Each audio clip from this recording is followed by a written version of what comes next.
All right. Hello, hello. Welcome back, ladies and gentlemen. This is David Patrick Harry with Church of the Eternal Logos, and today, or rather this evening or tonight, I want to talk to you guys about navigating the jungle.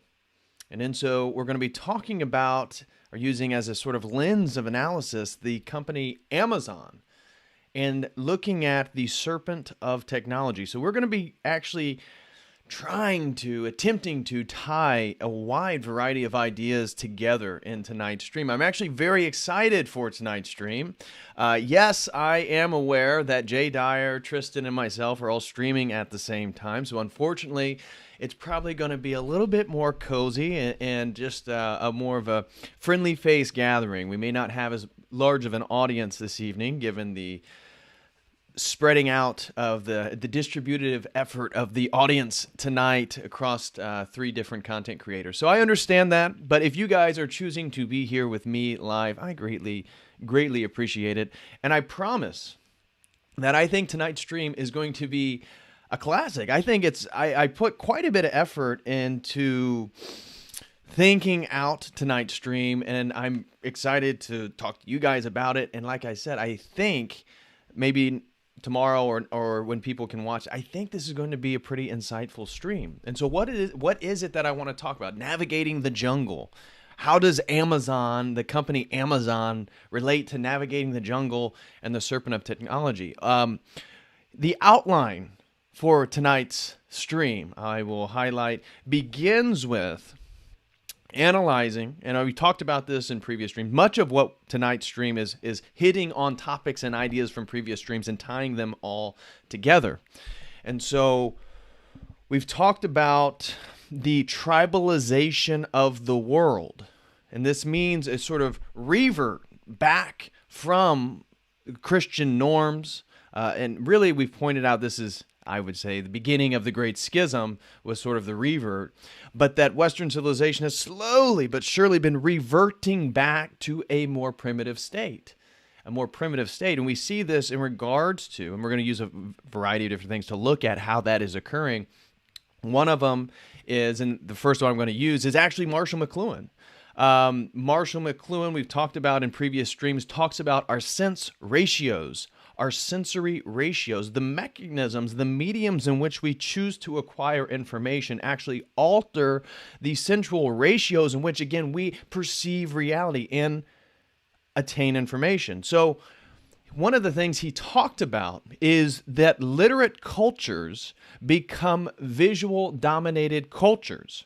And the visual-dominated culture then presents a lot of different things in regards to the presuppositions, the values of the society. And some of you guys may disagree with Marshall McLuhan and some of his work. That is fine. I think it's very useful. And so when he talks about what he talked about, the global village, the tribalification of the world, the tribalization, rather, I should say, of the world, he's talking about how really at his point, this is the 60s and the 70s, are theorizing the internet and really the way that we interact with our computers, but talking about the electric world moving man back to a primitive state due to the ways in which he attains information. And so this moves us to what he called an acoustic-dominated world, meaning that the sensory ratios of people existing in an electrified, connected society, which we are in, now it's a global world, the global village, that it alters man's ratios. It actually makes him less literate. He becomes less literate. And by focusing on what he talks about, that acoustics, our auditory, actually becomes our dominated sense, we move back to basically an oral tribal culture. And when we do that, what do we see? The scarification. What do tribes do? The scarification of one's body, tattoos, facial piercings, dyeing one's hair, the epistemological relativism of a tribal society. You see, in a tribal society, you're not going to get deep analysis in regards to the laws of logic, epistemology, hermeneutics. These are pre-literate societies. And so we see a variety of sexual norms. In goddess worshiping traditions, which tend to always then be tribal societies, right? Goddess worshiping traditions don't tend to build cities. They don't tend to build large civilizations. They may be large in the sense of their expansiveness, but the ways in which they interact with the world and build, very different, even their understandings of time. So when we see moving back to a goddess world, which is exactly what we're under, right? The feminization of the world, the feminization of society, we see the inversion of Christianity is the degradation of the patriarchy, the elevation of really a matriarchal understanding. And that's all consistent with a tribalization of the world. You see, moving back to really, and I want to talk a little bit more about this later, is even the sexual norms. Homoeroticism is much more prevalent in a goddess-dominated society, relativistic epistemologies, full moon orgies, and the idea of male paternity is actually looked down upon because they want the tribe to raise the children. And we see this, I would say, in regards to people already discussing the state raising children, right? We're doing away with the nuclear family and we're going back to the tribal, global, collective rearing and raising of children, which disregards male paternity. So we're going to tie all that stuff. That's one dimension. That's one leg of tonight's talk. And we're going to move from the tribalization of the world into, okay, now let's use the company Amazon as a litmus test. Well, what are you talking about? I'm talking about Amazon at a semiotic level. The Amazon, the rainforest, is feminine. It is a goddess. It does represent, when people venerate the rainforest in various ways, the Amazon, it takes on much. Again, look at the tribal spiritual traditions present, takes on much of what I'm talking about. And so is it coincidence that as we see the Great Reset, really the move towards a global village, a global tribalization, that what is one of the most powerful and dominant and growing companies in the world other than Amazon? The Amazon is growing. The jungle is spreading, right? So, and Amazon then is tied to like things like comfort, right? It makes your consumption more comfortable. That is a Lynn Benson just throwing $50. Thank you very, very much, Lynn, for the super chat. Thank you very, very much. I greatly, greatly appreciate that. I wanted to say that how Amazon actually contributes to this feminization of culture. Well, one, it provides easier comfort, right? The comfort level in which it provides, that is a bit of a more of a feminized quality. The consumerism is a feminine activity, guys. So we mock, well, at least you used to be able to, how women like to go shopping. Well, and then if you were of the evolutionary bent, you would say, well, that's because they're gatherers. The men are hunters. They're supposed to go out into the world, away from the home, right? They're supposed to go out in the world and do things. They're active. And the women, they're more receptive. They gather and they bring things back to the home. And my point is now, look how Amazon is exploding in wealth and its distributive efforts. I mean, even here in Indiana, it's like one of the largest employers now, just within about a year and a half, has become Amazon. The factories that they're building, the truck drivers, the delivery drivers, the factory workers, the bureaucratic structure, the offices, it's all Amazon. And how Amazon, again, the consumerism, it's and then we're in the Great Reset, we're in the pandemic, where all of us are at home. All of us are taking on that comfort, consumeristic, more feminized role. This is what it's doing to society. And so what then does Amazon also represent is the consolidation of wealth in this Great Reset, right? The extraction of wealth from the middle class, the then separation of classes. That's the point. The Great Reset is a resetting of wealth in the middle class. It wants to destroy your ability to own. That is essential in the Great Reset. And so what does Amazon represent? Well, it allows you to buy all these things, right? Oh, you can own all these things as we acquire more wealth and more power. And look at Bezos, look at Musk, look at all the billionaires in the world, right? They've only expanded in wealth. Yet the consolidation of wealth and power furthers the revolution. You see, these seem like desperate things. I'm talking about how electricity and our mediums actually feminize our society, take us back to a tribal setting, and then how does Amazon, how's the growth of Amazon have anything to do with that? But it does. It really does. And even at a semiotic level, it's the Amazon. It's the goddess. It's Gaia. It's literally one of the things that I used recently talking to somebody was that the reason why the goddess is so seductive is that Satan takes the sort of sexualized, feminized form of nature to present to people. And so getting into these pagan ideologies, it's so appealing. Even as a man, it's like, well, I love looking at this goddess art, right? Look how sexual she is. Look how feminine she is. And it's a way, again, almost through lust, moving us into those theological realms, back into a goddess-centered pagan realm.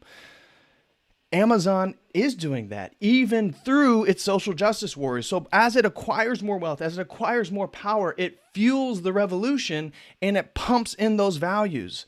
So you have to submit to the social justice warrior narrative. You have to submit to progressivism. You do not get a choice. And so Amazon is, I felt like, the perfect semiotic focus, the perfect lens to see how all this stuff is transpiring.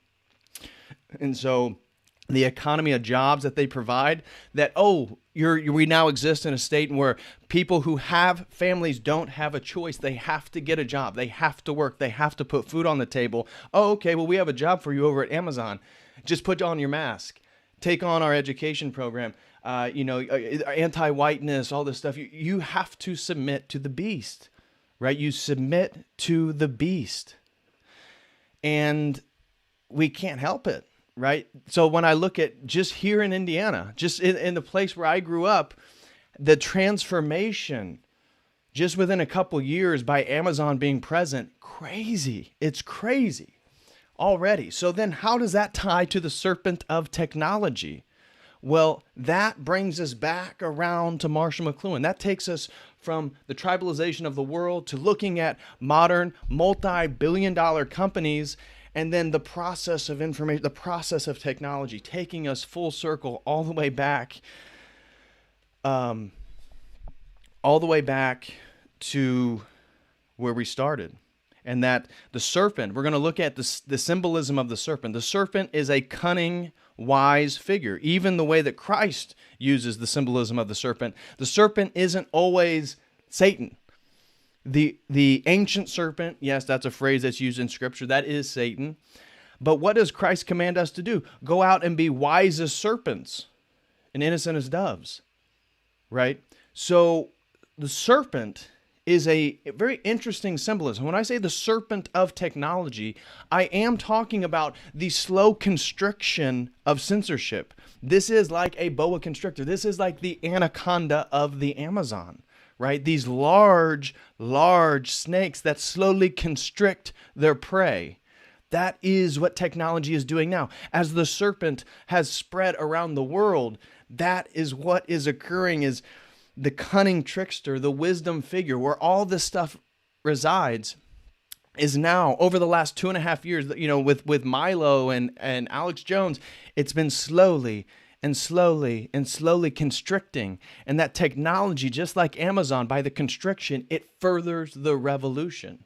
By getting you off Twitter, by getting you off Facebook, by getting you off these major platforms that already have so much traffic, they're slowly constricting the narrative. And this, again, is only furthering our move back to the jungle. And so, therefore, it's necessary to navigate it. It's necessary to see it, so that you can move through it.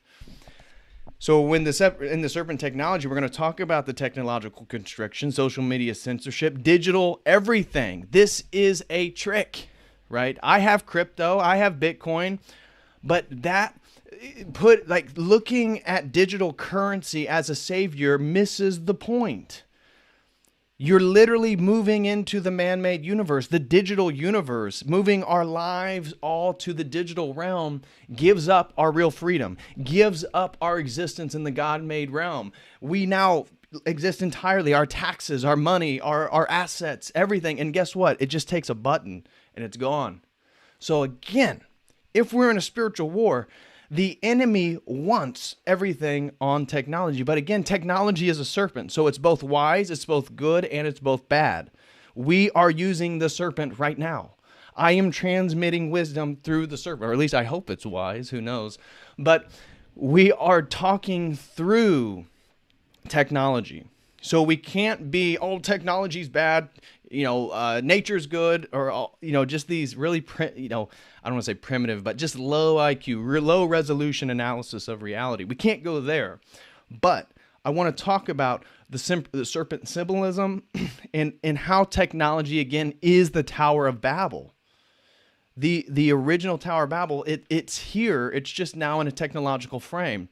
And so I'm going to eventually connect that. Thank you. I'm going to shout out to Dr. Klaus Schwab here in our chat if he is able to show up. He also gave a great reference of talking about Rocco's basilisk. And so we are also going to get that. This is considered the scariest thought experiment, especially with guarding these singularities, right? These techno-futurists. What is Rocco's basilisk, and why is it so scary to the techno-futurists? Why is it so scary to the Ray Kurzweils of the world? And what does this have to say? And so we're going to end with that. We're going to end with Rocco's basilisk, which is basically hinting at an evil AI, that all this technology, that all this stuff is moving towards the awakening, the Great Awakening. And what is the Great Awakening? The Great Awakening is a beast, an entity. It is a basilisk. It is the technological AI God that is slowly using all these degenerate people to bring itself into existence. And that's a very interesting idea. And even in their own worldview, that leads to very demonic and torturous ends. And so we're going to be talking about that, and that should wrap up tonight's conversation. So as you can see, hinting on a lot of different things, hitting on a lot of different things tonight. So hope you guys find that interesting. Of course, I want to begin by doing a little housekeeping before we dive too deep into the weeds, and that begins with, here is my link tree. So if you guys would like to join us over on the Telegram channel, I know we got some Telegram peeps right here in the chat. Guys, join us over on Telegram. We got Church of the Eternal Logos Telegram channel, then we have a Church of the Eternal Logos group chat channel. And then if you're interested in fitness, we also have a Church of the Eternal Gains Telegram channel. So ask me or ask anybody in the community. They can give you a link to that. Also, super chats, please send those over to Streamlabs if you prefer. If you prefer to use YouTube, that is fine as well. Again, thank you so much, Lynn Benson. We go way, way back. Thank you very, very much, Lynn.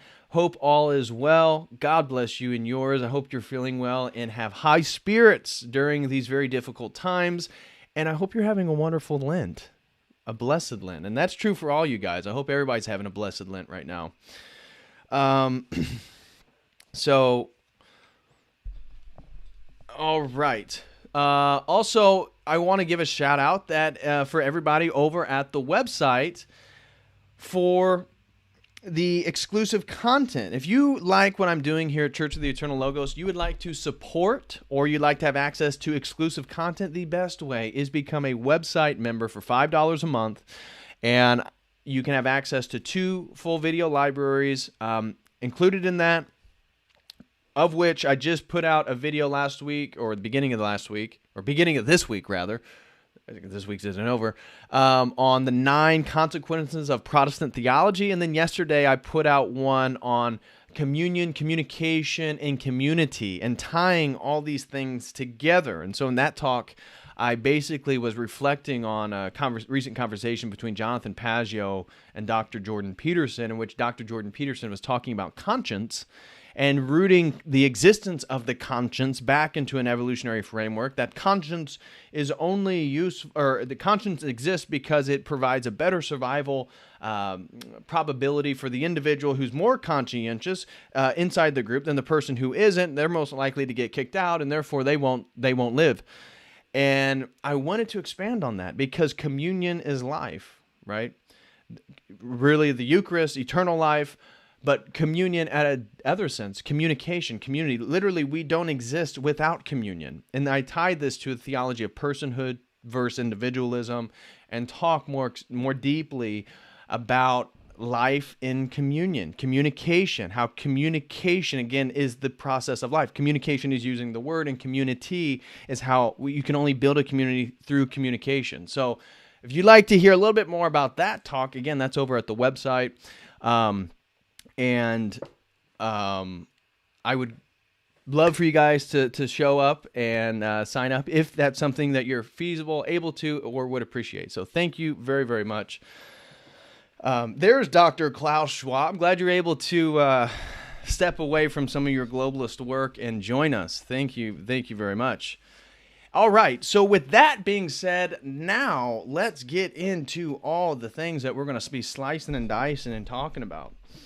The first one is that big tribalization. Are we moving back to a tribal setting? I would say absolutely. And so in this section, first, I want to kind of lay out my thoughts, and then I want to highlight how the tribalization of the world is actually attacking the good, the true, and the beautiful, right? The sort of Platonic trinity, if you will. The good, the true, and the beautiful. And we can see the good, meaning looking at the satanic goddess inversion. We'll talk a little bit about that. The true in the relativistic epistemology, direct attack on objective truth. And the beautiful on the scarification, on the attack of traditional aesthetics, of logos, of order, of proportion. And that's how even we see beauty when we look at other people. So again, topics you haven't heard me talk about, but tying them all back together. So how are we transitioning our values back to a primitive tribal state? Well, one, as I mentioned, is our sensory ratios. These sensory ratios, if you're not familiar, go check out my stream on Marshall McLuhan. I know a lot of the people in the chat now are probably Marshall McLuhan fans. He is very, very insightful. He was a Catholic, a devout Catholic. He was a theorist on technology. And he was also a very famous Joyce scholar, specifically in regards to Finnegan's Wake.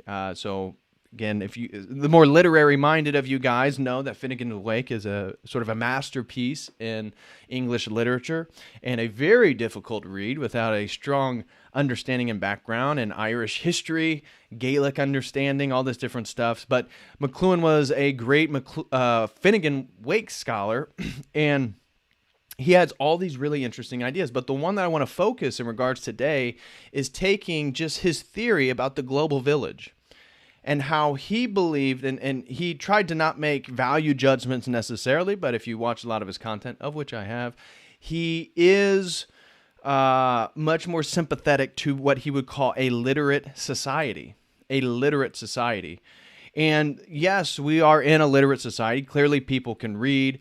But what he was talking about and what he was noticing all the way back in the 1960s was people's literacy declining due to the increase in electrical mediums. And specifically for him, the television. The television, again, for him was a cool medium. It was a passive medium. You sit down and the television happens to you. You see, that's not reading. You do the reading. When you read, that's a hot medium. It's a hot medium because of the intensity of the focus it takes to read. That is hot. Same thing with radio. When you listen to radio, you have to listen to the radio, especially if somebody's speaking. That's a hot medium. But television is a receptive medium. Television is what he called a cool medium. And these cool mediums, as he argued, began to alter people's sensory ratios.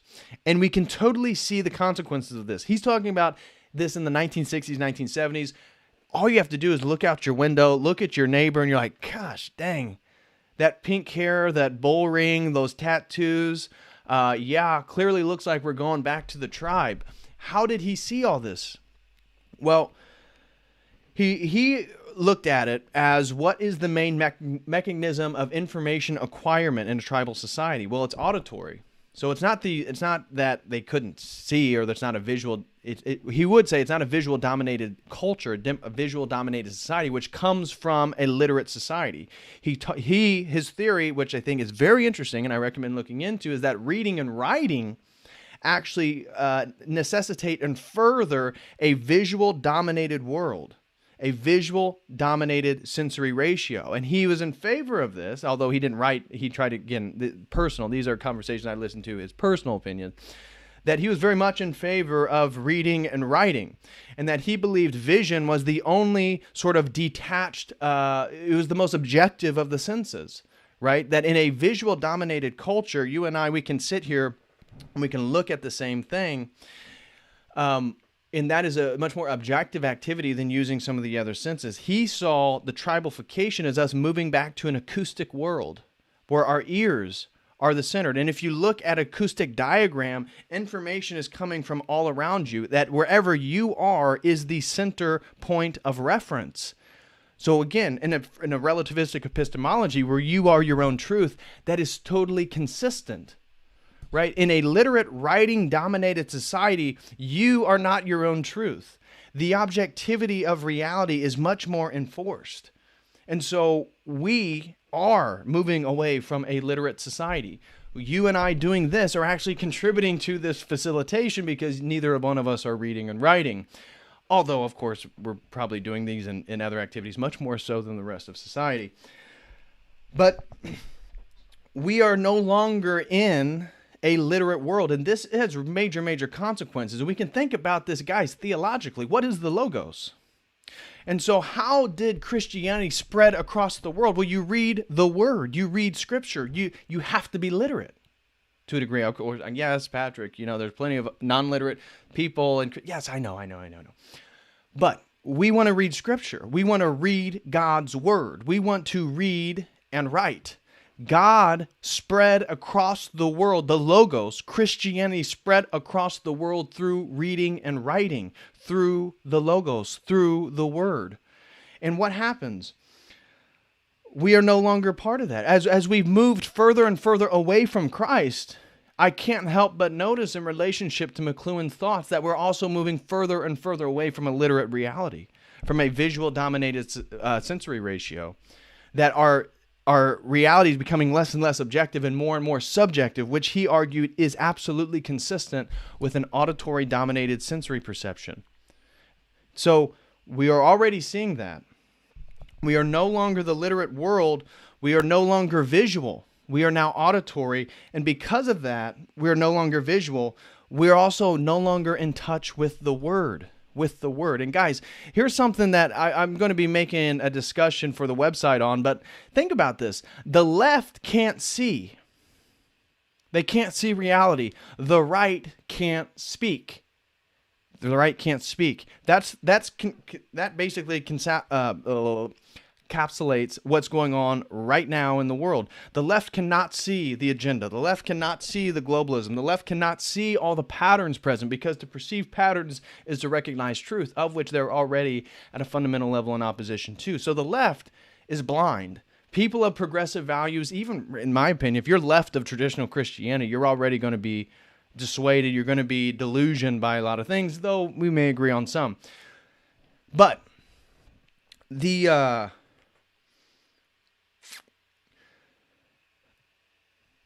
ways in which so the Word, the Logos, again,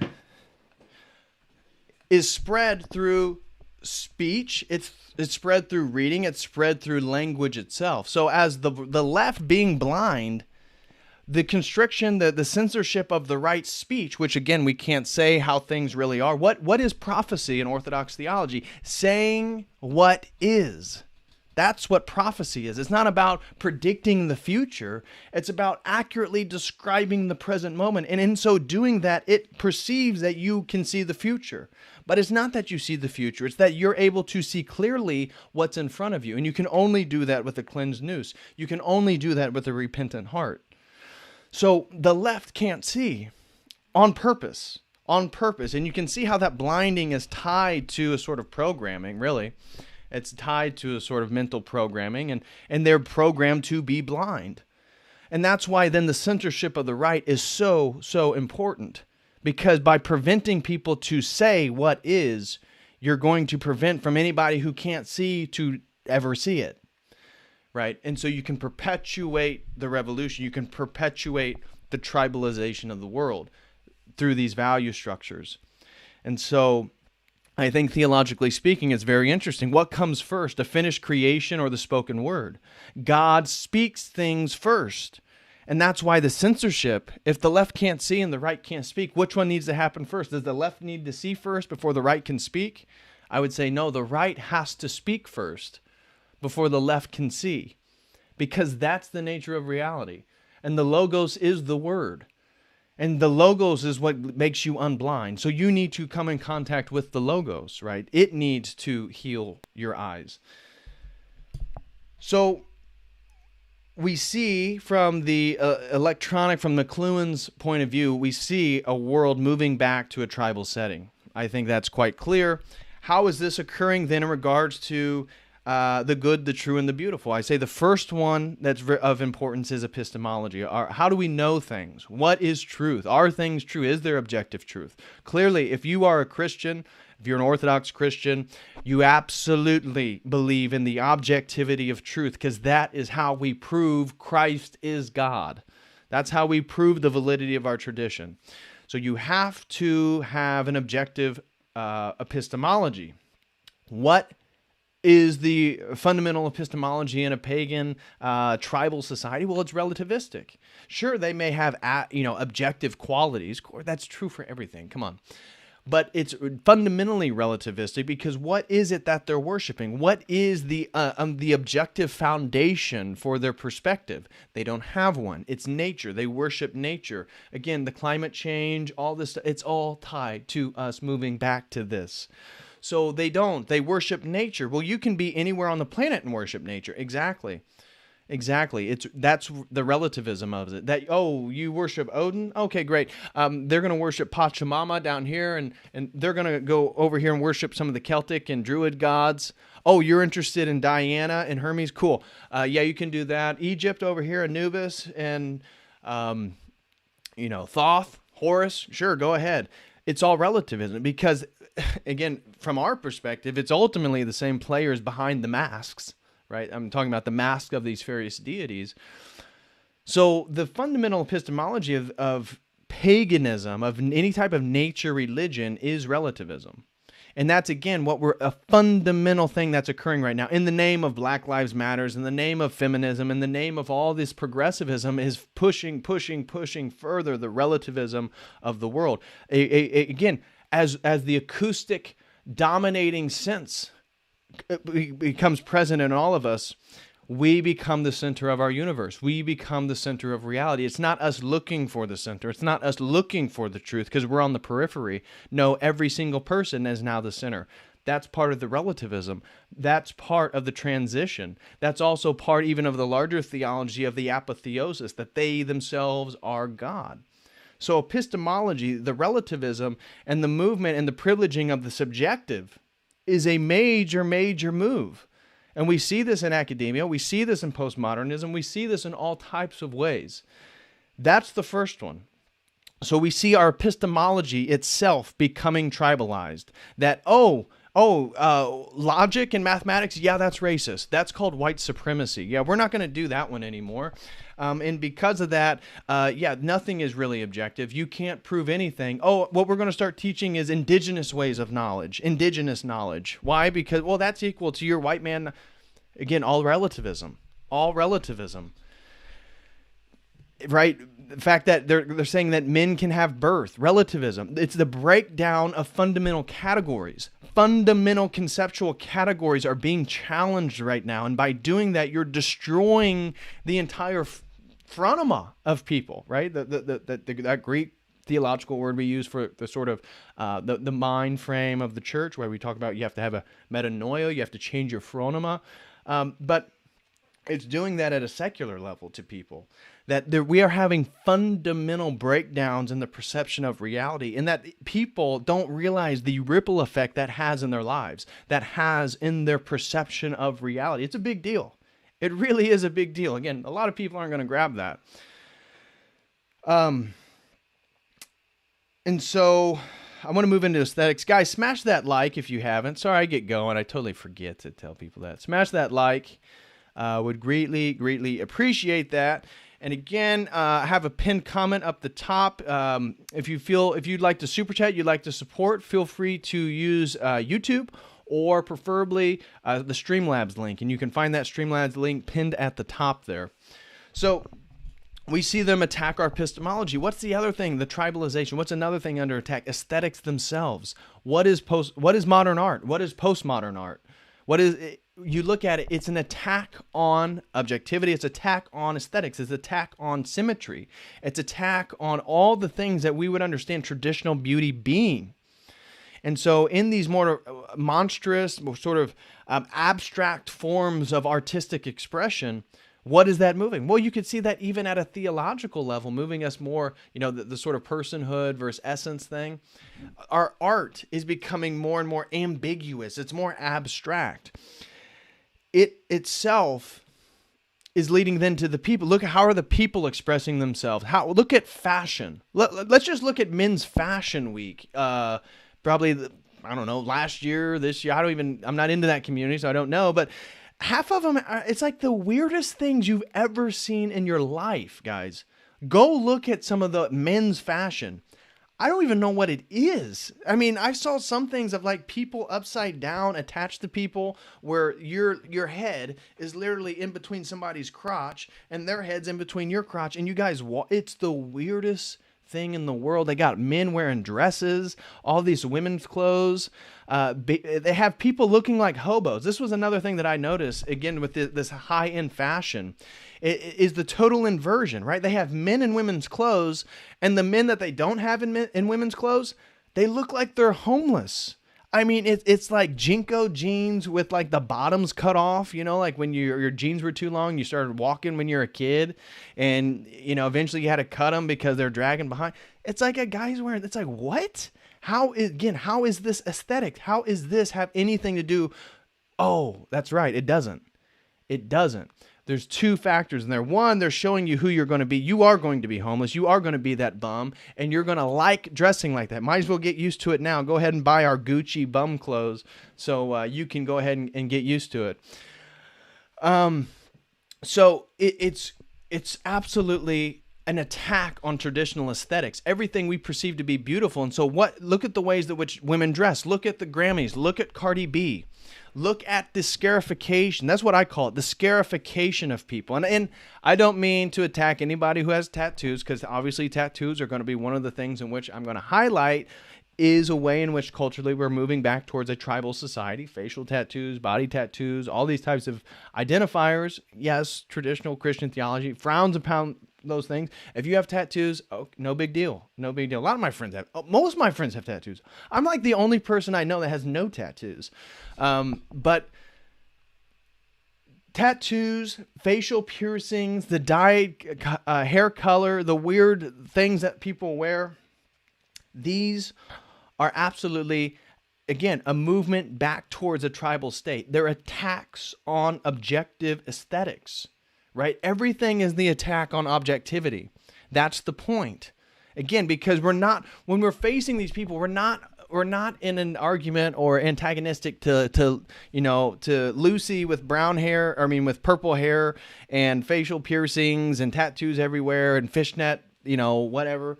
It's not that we hate her or we're against her. It's that what I'm trying to articulate to you guys, it's not that she knows what I'm talking about, is that I'm trying to decipher a larger plan behind these things, right? Again, I perceive all this stuff at a spiritual reality. We're in a spiritual war. And because of that, that's how I'm looking at it. It's not that these people are bad, any one individual.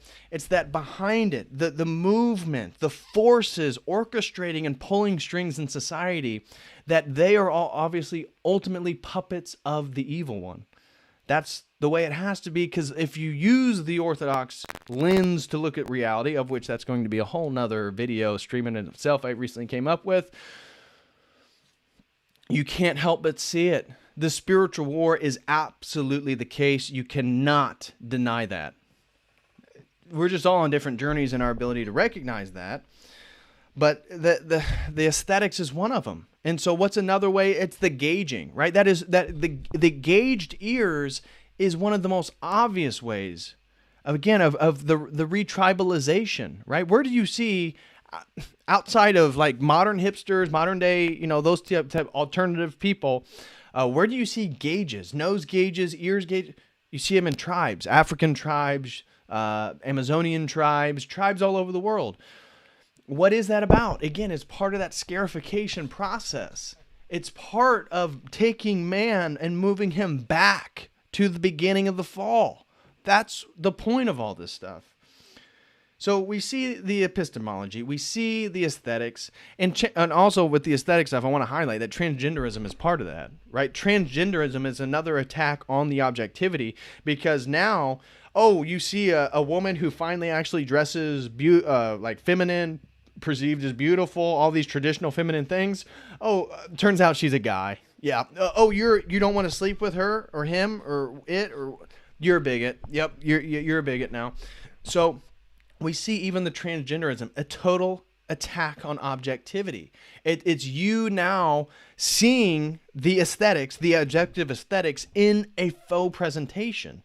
You're seeing the breast and the hips and these things, that these more traditional things that you're going to be triggered by as a man, but it's literally a man. It's literally a man. That's where, again, our reality is moving to. And these are not unique in a tribe. They absolutely are. When you're in a tribe, let's just get into the next one. The satanic goddess inversion. This is the last thing that I want to say in regards to the tribalization of our world, is the satanic goddess inversion, because that's what it is. And that's how I'm seeing it. I could be wrong. Again, what am I doing here? I come on here and I try to spout out my opinion. I'm sure I'm wrong many of the times. You guys know that. I'm not claiming otherwise, but this is how I'm seeing it. That Satan, that the goddess is a sort of seductive avatar of Satan. That the sexual, sensual, earthly mother goddess, it's all tied into, I think, this larger demonic plan. And yes, it is very appealing. It absolutely is appealing. And what do we see within then goddess-centered societies? This is part of my class that I'm doing for my PhD program on psychedelics and religion, a historical overview. That's the name of the course. And I'm not obviously engaging in orthodoxy or promoting orthodoxy. I'm trying to give an objective analysis of really the entirety of psychedelic and theogenic use within world religions. And one of the things that I highlight throughout that course is its relationship to magic, the mind-altering stuff, how it's related to often goddess societies. And then I have a few articles for the students to read that within goddess societies, you see the rise in homoeroticism. You see the rise in orgies, homoeroticism, both with women and women and men with men. That in a goddess-centered tribal society, it's not uncommon for men to sleep with each other. It's because at the full moon orgy, everybody has sex with everybody. Dudes have with dudes, dudes with girls, girls with girls. It doesn't matter. And then when people get pregnant, that's beautiful because the village raises the children, right? And that communitive idea of child rearing is not Christianity. God did not incarnate and have the community raise him. He had a father and a mother. God himself needed a nuclear family. And that, again, BLM, we see all this stuff. It's always an attack on the nuclear family. It's always an attack on traditional values. So the goddess inversion, just in regards to sexual norms, we see polyamory, very popular, right? Very popular. What we consider marriage, guys, is not necessarily the historical norm, right? It's like people don't realize the things that they value where they often come from. This is true for all of us, right? All of us. And that's also why I think so many of us are rediscovering Christianity, because this journey has led us to try to figure out where the things that we actually believe are true, where do they come from? And that's where we find out, oh, it comes from the presuppositional theological principles of a civilization. That's where we get so much of this stuff from. So the sexual goddess inversion is first an inversion of the sexual norms. It has to. It has to, because the patriarchy, the male-dominated Christian tradition, it is tied to our sexual norms, guys. This is such a big deal, and that's why the pornography is so damn pernicious, because it feminizes the men. It destroys your men. It lowers your testosterone. You won't be the man who you could be. And that is true for me. I'm speaking to myself. I'm speaking to everybody, guys. We all struggle with this. Most of us were probably exposed to pornography somewhere between the ages of 7 and 12, right? I mean, we didn't have a whole lot, a chance to get out of this, right? We encountered the fallenness of the world pretty quickly in regards to sex. I know that was the case for myself. So the sexual inversion is a big one, right? That's what the feminism, you don't want a nuclear family. That's a man holding you down, girl. So the male paternity is a big one. And that's why I said about these full moon orgiastic activities is that they deliberately did not want to trace male paternity. But is male paternity important in a Christian worldview? Absolutely. Even for Christ, who was born of God the Father, still, in Matthew, what does he do? He traces his paternal lineage. Why? To show that he is still the fulfillment of Israel. He's still the fulfillment of the Abrahamic seed. So we are very, very much, as Christians, very much interested in male paternity. Men need to know who their children are, and if they do, they have to raise those children. That if you don't, that is a major responsibility that you're copping out on. So, again, now you can see why the trying to save sex for marriage and all this stuff is so advantageous from our worldview, just at a sociological level, right? Keeping our societies better. So, the male paternity, the destruction of male paternity, I guarantee you guys, just keep an eye out for this. You're going to start seeing it in culture. This is a necessity for the goddess-oriented tradition. Attacks on the nuclear family. We already see this, right? BLM on their website literally said they wanted to destroy the patriarchal nuclear family. So a major one right there. Polyamorism. We see these weird forms of sexuality, and what do the men always look like? Feminized, absolutely feminized, cucked, weak, low T, pathetic, video gaming on TV, online, weak men. And they are so weak that they just want to get a little bit of the vagina, that they will share a woman with 2, 3, 4 other men. No, all live together. Guys, and again, you can see how that being pushed in our society is a pushing of men to become weaker and weaker and weaker. And within, as I said, these goddess-centered societies, that homoeroticism is not foreign. I mean, this is a popular, because there are no sexual standards. Not in all. I mean, I'm making large generalizations, guys. So if you're going to say, well, hold on, Patrick. I see this goddess society, and they have this, that. Okay, we're talking about large generalities, and what I'm saying is absolutely true, because the people who are in opposition to what I'm saying are using the things that I'm saying for their own argument, right? So the homoeroticism, the goddess, the orgiastic, the psychedelics, the people who are in favor of that are all advocating for it. So it's not like I'm bringing something, willy-nilly idea. This is a common idea.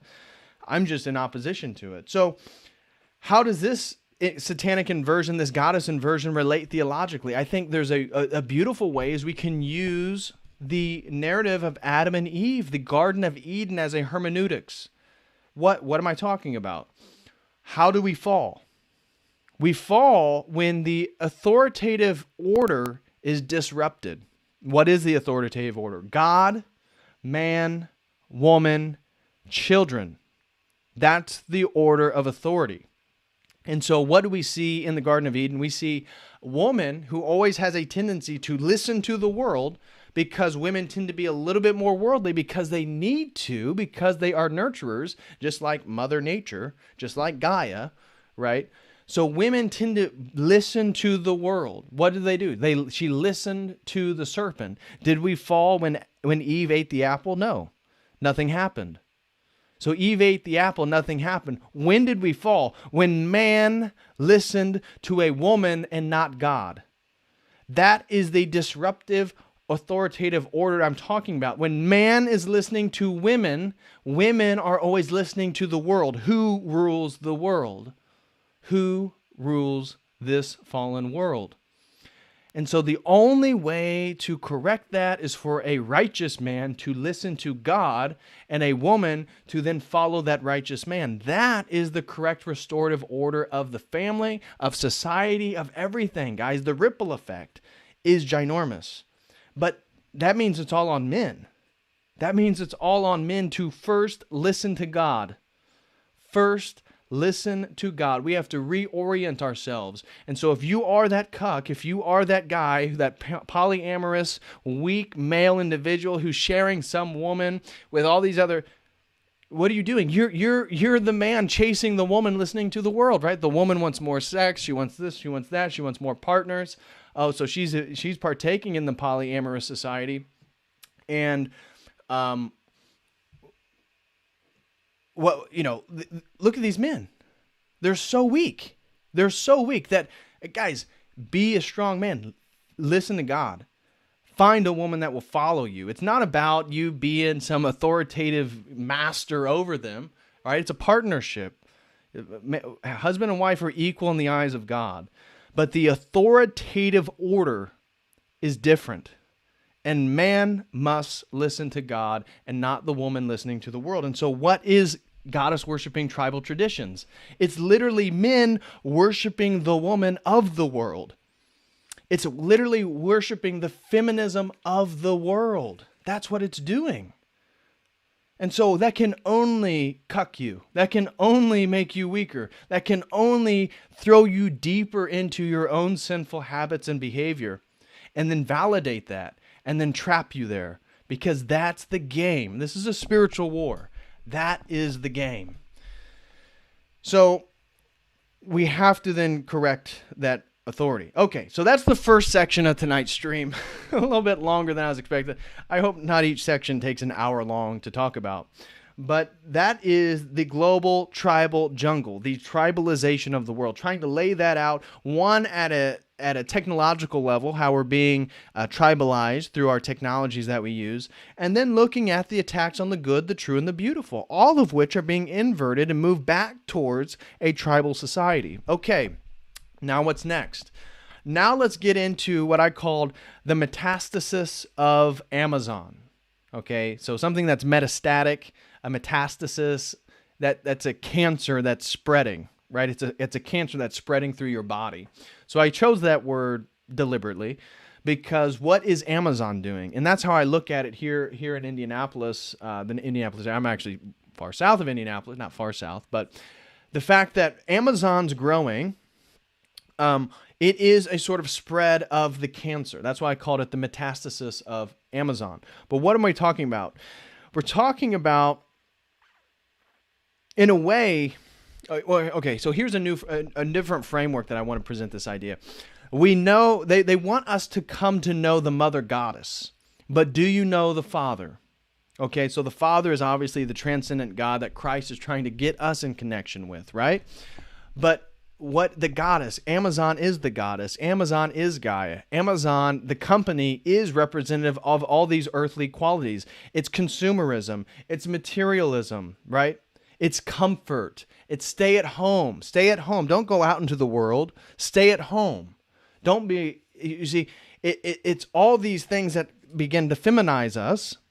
And this is tied to a larger thing that I want to say is that the society, the fallenness of this world wants us to know the mother goddess. They want us to form that relationship with the mother goddess, right? Mother goddess, mother goddess. But how many people know the Father? And you know the Father has discipline. The Father has boundaries. The Father has rules. The Father has judgment and punishment. And that's what they don't want to introduce you to him. So everything is about Gaia. and how Amazon as a company, as a corporation, is feminizing society. So I was hitting on this on the introduction. How is Amazon feminizing society? The comfort, that's a feminine quality. Always wanting to be comfortable, right? A man should not always want to be comfortable, right? Our theology as Orthodox Christians is always trying to get us out of our comfort, that you don't grow inside comfort. You become static. You become a stasis. So they make us comfortable, and then they have us consume. We become the gatherers, the female gatherers of the tribe, right? Again, that's what we're talking about Amazon. So, guys, I am just as guilty. I'm always buying stuff on Amazon when I don't want to buy things from on Amazon, but I don't have unlimited financial resources. When something is on sale and I can get it for a price way cheaper there than somewhere, I'm stuck due to, again, the fallenness of this world. I mean, I can choose not to do it, obviously. I can choose not to consume and do all these different things. But I think this is hinting at something that is true, generally speaking, and that consumerism, I believe, is a feminine quality. This is why women are, you say women love to shop. Women are good shoppers. Women are, they can get good deals. They're the coupon moms. Getting a bargain. Right? Going out in the world and finding and gathering something and then bringing it home. This is what women were noted for. This is what, again, the children would be excited. The husband would rise. Oh, look what mom brought, right? Look the gathering of the berries or the fruits or whatever it is. And so what are we all now? We're all the gatherers. Again, by the movement of consumerism itself, it further feminizes men. Because when we consume, we don't produce. Men produce. Women consume. Generally speaking, of course, women produce too. They produce children, all this. So I'm just generally speaking, I'm talking about at a sort of societal level, generally speaking, guys. So women are supposed to consume and nurture and do all these, again, and we have to give them space to do that. That is the correct order of reality. But the feminism pushing women into the workforce, masculinizing the women to then become poor versions of men that are out there trying to hunt instead of gather, it creates people who are unhappy, who don't want to be there. So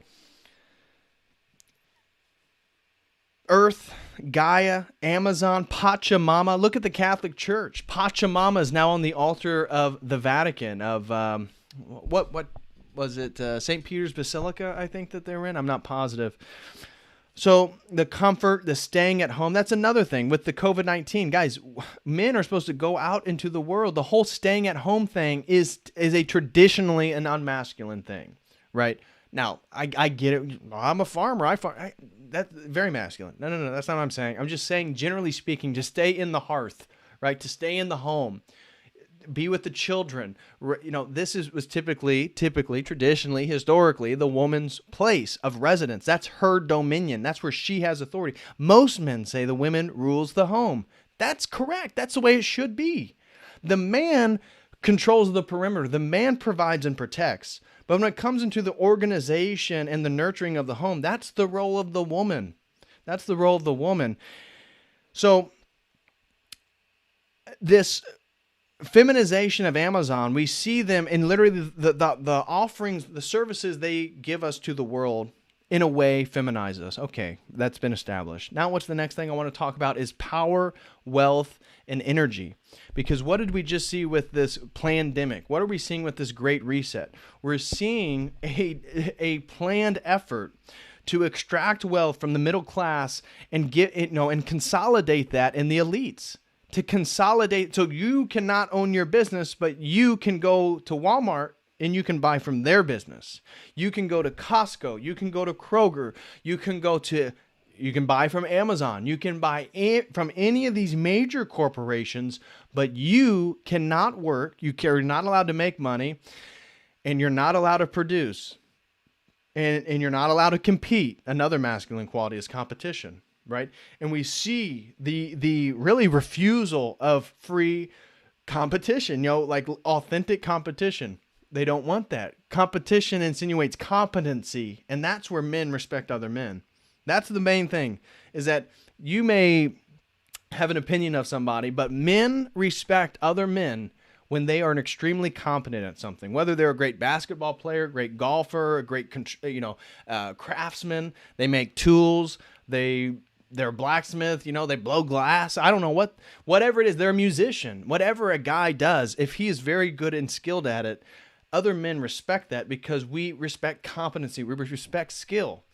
That we see is already, again, being pushed out of society. But the power, wealth, and energy, the consolidation of power and wealth through this pandemic further perpetuates the revolution, right? Because Amazon just gets stronger. Amazon just builds more factories here, just in the city next to me, right? Amazon they just built 3 or 4 more factories. They're just hiring hundreds and hundreds of more people who are all out of work because, again, the government won't let them and their job work. So the government says they can't work, but you can go work for Amazon. What does this do? What does this do in regards to the cultural revolution? All those people are also forced to submit, right? So the economy of jobs and labor that Amazon, this was the first thing, offers, it forces people to submit to their ideology, right? You have to take your anti-whiteness training. You have to wear your mask. You have to, go along with the program. Unfortunately, sir, I think we've had a couple complaints about your postings online. Could you speak to HR?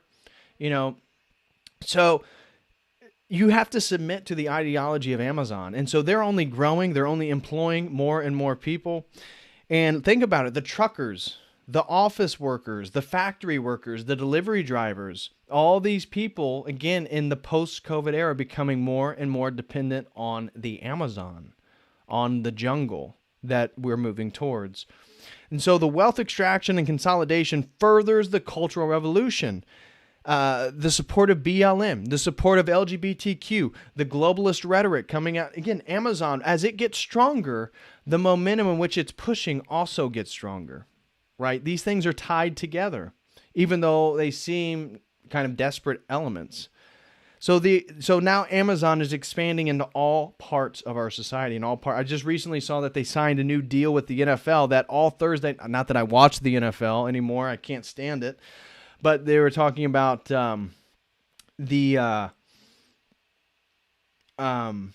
new contract that Amazon signed with the NFL that they have exclusive rights to all Thursday night football moving forward. I don't care. I'm not going to watch the football. I don't like Amazon. But my point is, look what they're doing. It's just slowly, the metastasis, it's just slowly, like a real living organism, it's just seeping into more and more aspects of our society, which are going to change the values because it is the medium in which these things are changing. Look at the Wall Street Journal, NFL, the way that Alexis, now literally they have spy devices in all these people's homes. Literally. There is no privacy. Prime Video, they're making original content, right? I thought Amazon sold books. Oh, no, actually they do all these other things now. Well, did that all happen in 10 years? Yeah, it definitely did. And so that's what's so interesting then about this Amazon being a symbol of this feminization and the services which they even offer to society, feminizing us. And then the monopolization of the books, right? I am a big fan of physical copies of things. Right? I'm a writer. I like to actually write things down. I don't like to type notes. I don't like to have things typed. I'm always on the computer doing stuff, no doubt.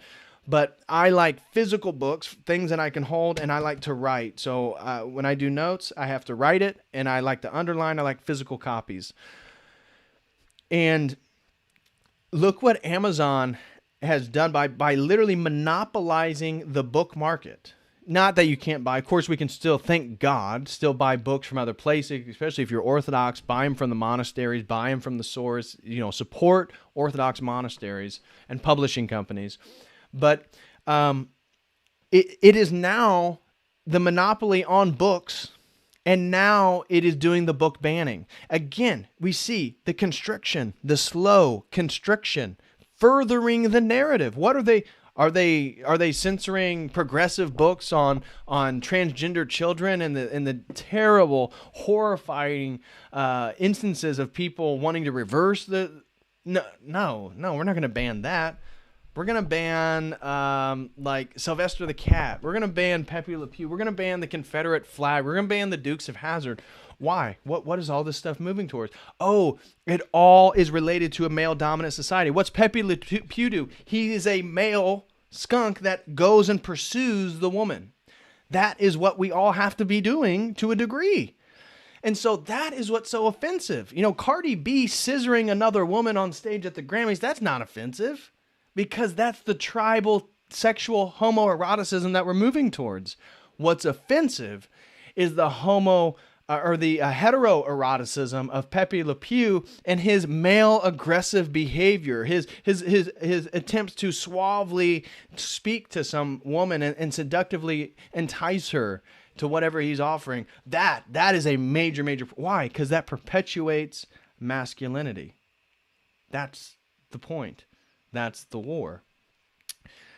And so the fact that they monopolize the book market and can become now the main source of book burning, I think is just absolutely incredible to think about. And that is, if Satan was going to deliberately try to move this agenda forward, is that not what he would do? Is that not what he would want to do, is get a hold and monopolize the book market, right? Again, what is the force in opposition? As Marshall McLuhan, tying it back to the beginning, talking about Marshall McLuhan, what gives us a visual dominance in regards to our sense ratios? Reading and writing. This presents us with a more of a linear reality, where when we are obsessed with the acoustic, our reality becomes much more cyclical.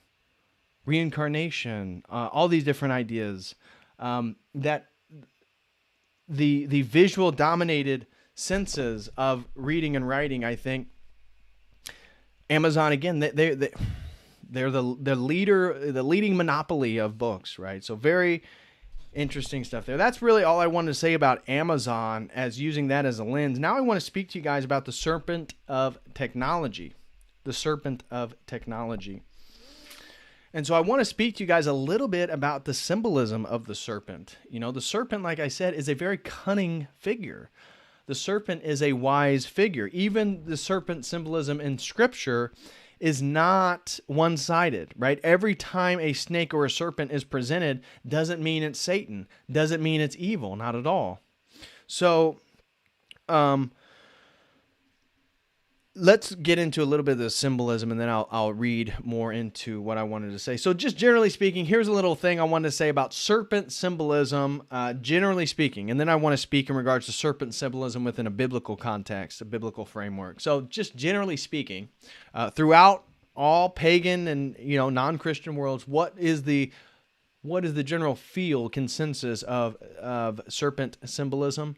The serpent or snake is one of the oldest and most widespread mythological symbols. The word is derived from the Latin serpens, a crawling animal or snake.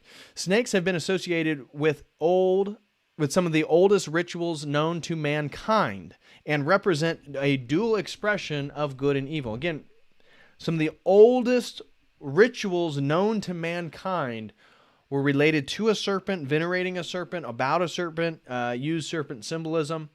And some cultures, snakes were fertility symbols. I think we can obviously see the phallic nature of that. For example, the Hopi people in North America performed an annual snake dance to celebrate the union of Snake Youth, a sky spirit, and Snake Girl, an underworld spirit, to renew the fertility of nature.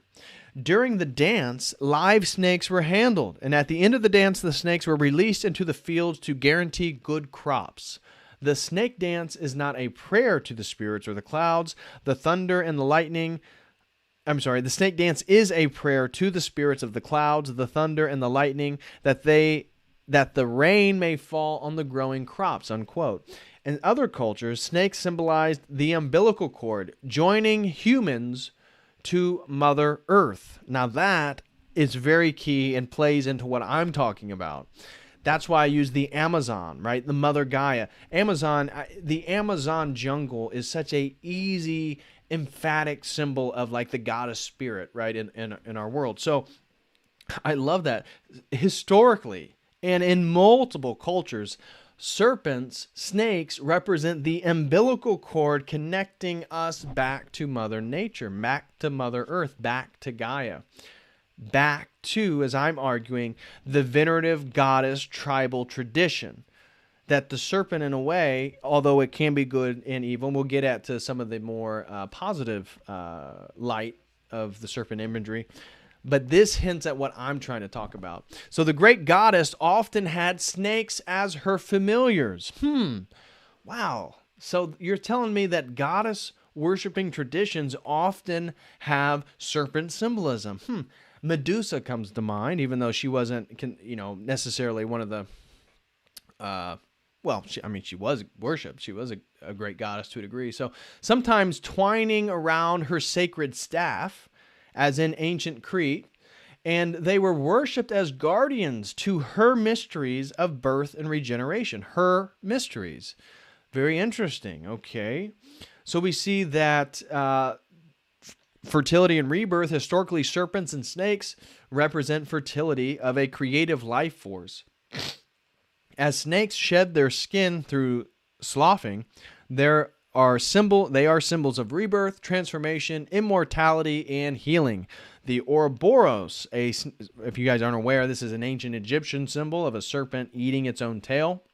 This was a very esoteric and magical symbol. The Ouroboros is a symbol of eternity and continual renewal. And so this is really important, right? Because we see with the symbolism, with the serpent tradition, with goddess traditions, and then which the serpent symbolism arise, like the Ouroboros, it's a symbol of eternity, of continual renewal, of a cyclical reality, right? Not a linear reality, like, again, we presuppose as Christians that there is a beginning, we're in the middle or close to the end. So there's a beginning, a middle, and end. Just like every story, just like every life, just like every animal, anything that comes into existence that we know of has a beginning, a middle, and an end. So who is more accurate? And then the pagan would say, yeah, but I'm looking at nature. And so even though that tree has a beginning, a middle, and end, when it dies, another tree is going to grow. So it's cyclical. And you can see how that is really a focus on more of the abstract qualities as opposed to the more specific, the more personal qualities, if you will. But even if that was the case with the single tree, we would say, well, if the single tree has a beginning, a middle, end, wouldn't all of creation also have a beginning, a middle, and an end? Of course, that's what our theology teaches. They would have a different opinion on that. But I love that, again, the Ouroboros is a perfect demonstration. And so another one is guardianship. Serpents are represented as potent guardians of temples and other sacred spaces. This connection may be grounded in the observation that when threatened, some snakes, such as rattlesnakes and cobras, frequently hold and defend their ground, first resorting to threatening display and then fighting, rather than ever retreating. Thus, they are natural guardians of treasures or sacred sites in which cannot easily be moved out of harm's way. And this was a very interesting thing when you think of, again, I have a little paragraph here I want to read in regards to East Asia, but like in Hinduism, if you go to the Hindu temples, right, you go to the monkey temple, they got a snake temple, they have a rat temple, in which this sort of the ultimate rat spirit, right? The essence of ratness. That is the temple of ratness. That is the temple of snakeness, right? And so at Angkor Wat in Cambodia, I don't know if you guys, Angkor Wat is a very, very famous temple in Cambodia. I think it's southern Cambodia, but it's very beautiful. Look it up. It's pretty cool. At Angkor Wat in Cambodia, numerous stone sculptures present hooded, multi-headed nagas, or that's sort of a guardian of temples and other premises, but they always look like cobras.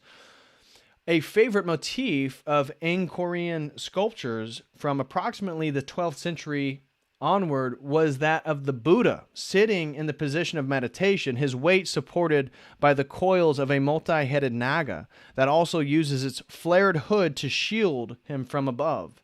This motif recalls the story of the Buddha and the serpent king, Mukalinda, As the Buddha sat beneath a tree engrossed in meditation, Mukalinda came up from the roots of the tree to shield the Buddha from the tempest that was just beginning to arise.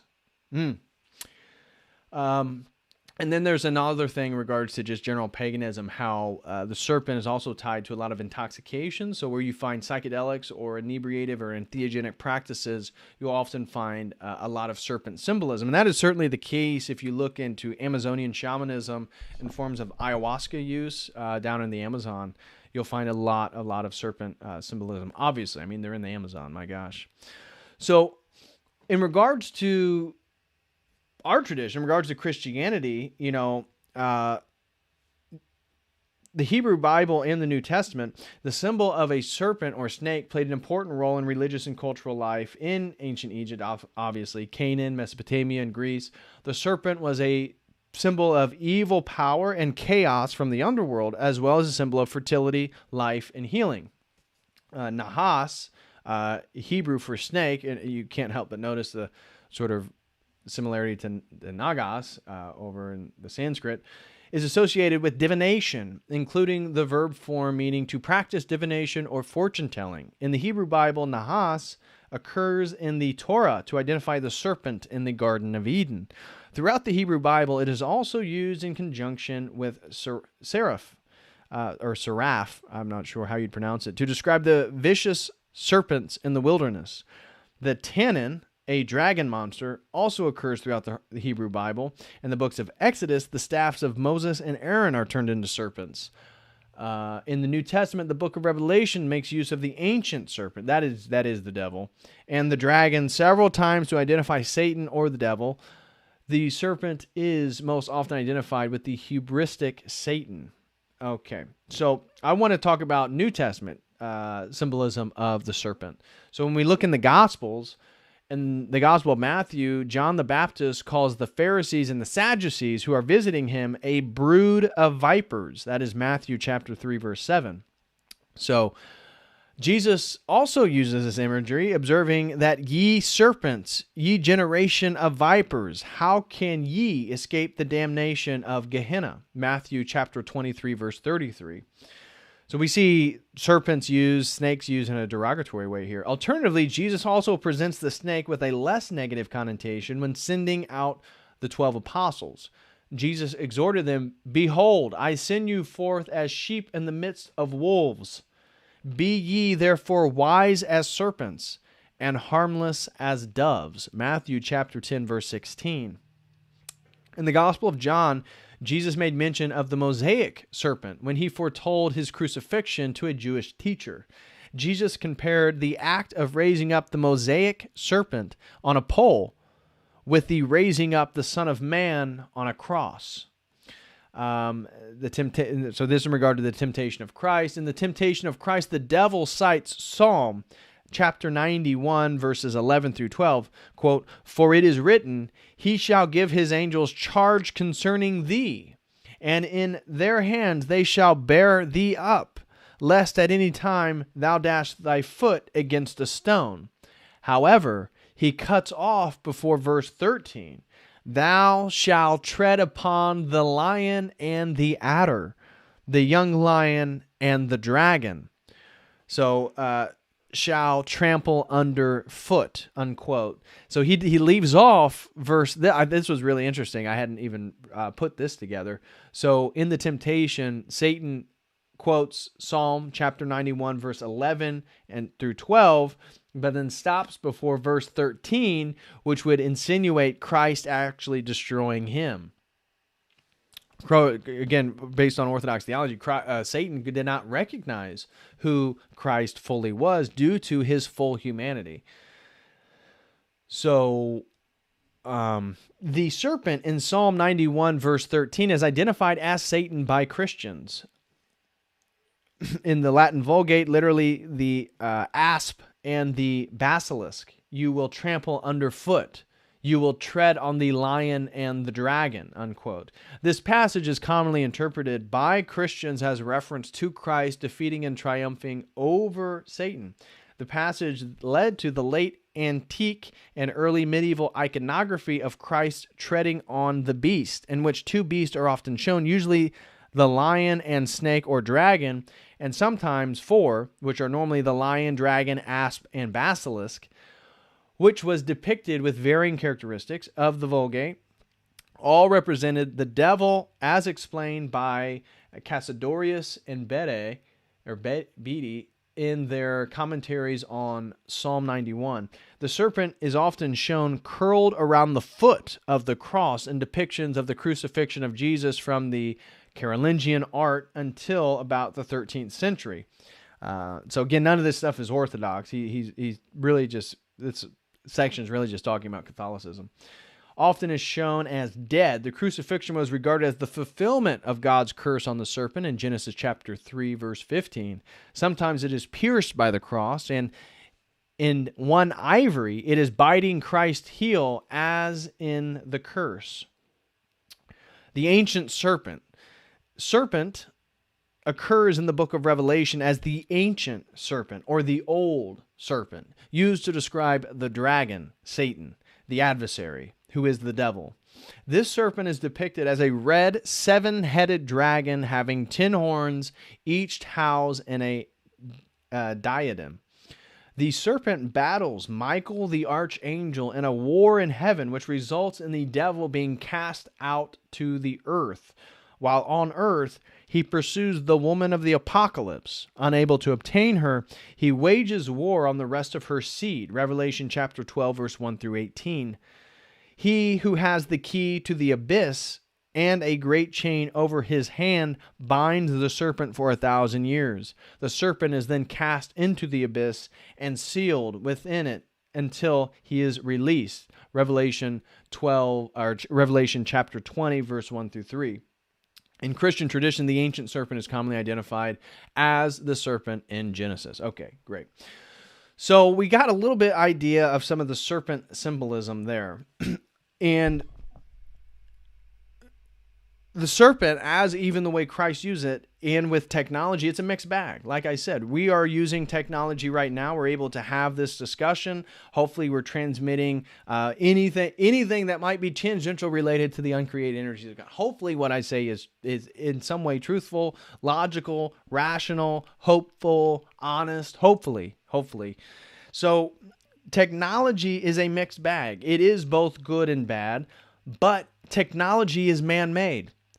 Technology is man-made, so it doesn't have God's hand on it like maybe your body does, maybe natural things, even though, again, nature itself is fallen. So we have to be careful here, but technology is man-made, and technology has awakened many, and it's put many to sleep.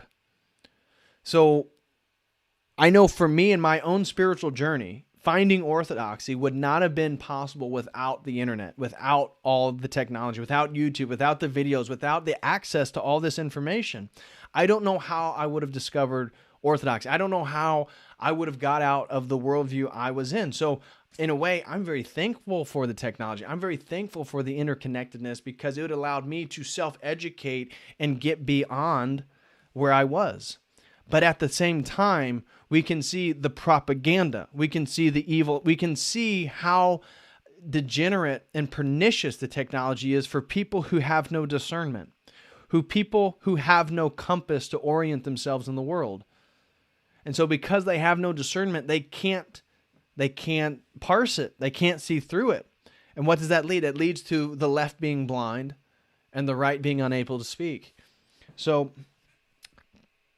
the digital world is what I want to highlight is a man-made universe. This is why it is a trap. It is a trap for us to want to move our entire lives to a digital realm. I'm moving in the opposite direction. It's like my work is online, but I'm trying to make things as physical as possible in my world. So, because if the grid goes down, if things really went off, if a global World War III went off, if there was the globalist society, you know what? We need to really cause chaos in the U.S. We really need to get that civil war going. We're just going to go ahead and cut the electricity. Just let it go. You know, all your money's in crypto, or all everything that you have is digital, or you live a minimalist lifestyle where everything's in the cloud. What are you going to do? It's like we as Orthodox, we have to be grounded in reality. We need to think traditionally. We need to, when we read scripture and it's using parables about old-timey things, about farming, about living in nature, that needs to be us. We got to go back to that. We have to see, we have to use the technology and use the internet to our advantage, but we actively have to be building in reality. Three-dimensional reality, space-time has to be a real thing, IRL, right? Everything can't be online. This is why I have crypto. I've invested in crypto. I've doubled my investments in crypto, but I'm not the crypto fanatic. I don't see crypto as the end all be all, because I don't see, again, it's creating another currency without ultimate value. It's just demand. And demand and creating artificial demand isn't real value. It's not real value in the world, like having land that you can grow food on, that is real value. That is real value because you can live off of it. You can thrive off of it. Your children can live off of it. That's value. That's where we need to reorient the way that we look at things and acquiring things. I think, again, I could be wrong, but maybe some of you guys might agree with what I'm saying. So the digital world is the man-made universe, and moving our lives to all digital is a trap.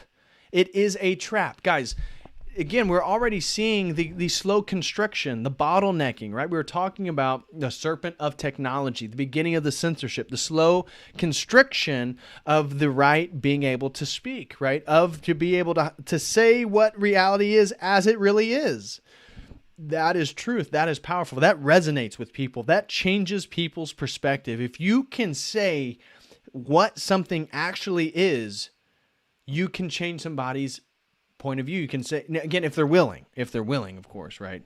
So moving our lives to the whole digital thing, I only see that as a trap.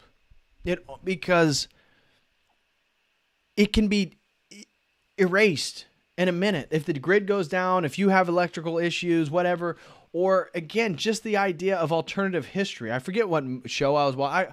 I don't watch a whole lot of movies, but I stepped in somewhere and somebody was watching something, and it was talking about, again, these people, it was the evil people were all about the technology and loved the technology because they could manipulate. They could rewrite history. They could change dates. They could change times. They can change bank records. They could alter everything because everything was digital. And that's the problem, is the digital world is a man-made world. I'd rather be in the fallen God-made world than exist entirely in a man-made utopia. And that's really what VR is, right? Again, we see the same thing.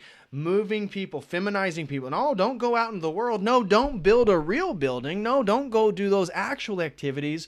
Come and do the virtual reality. Virtually do it.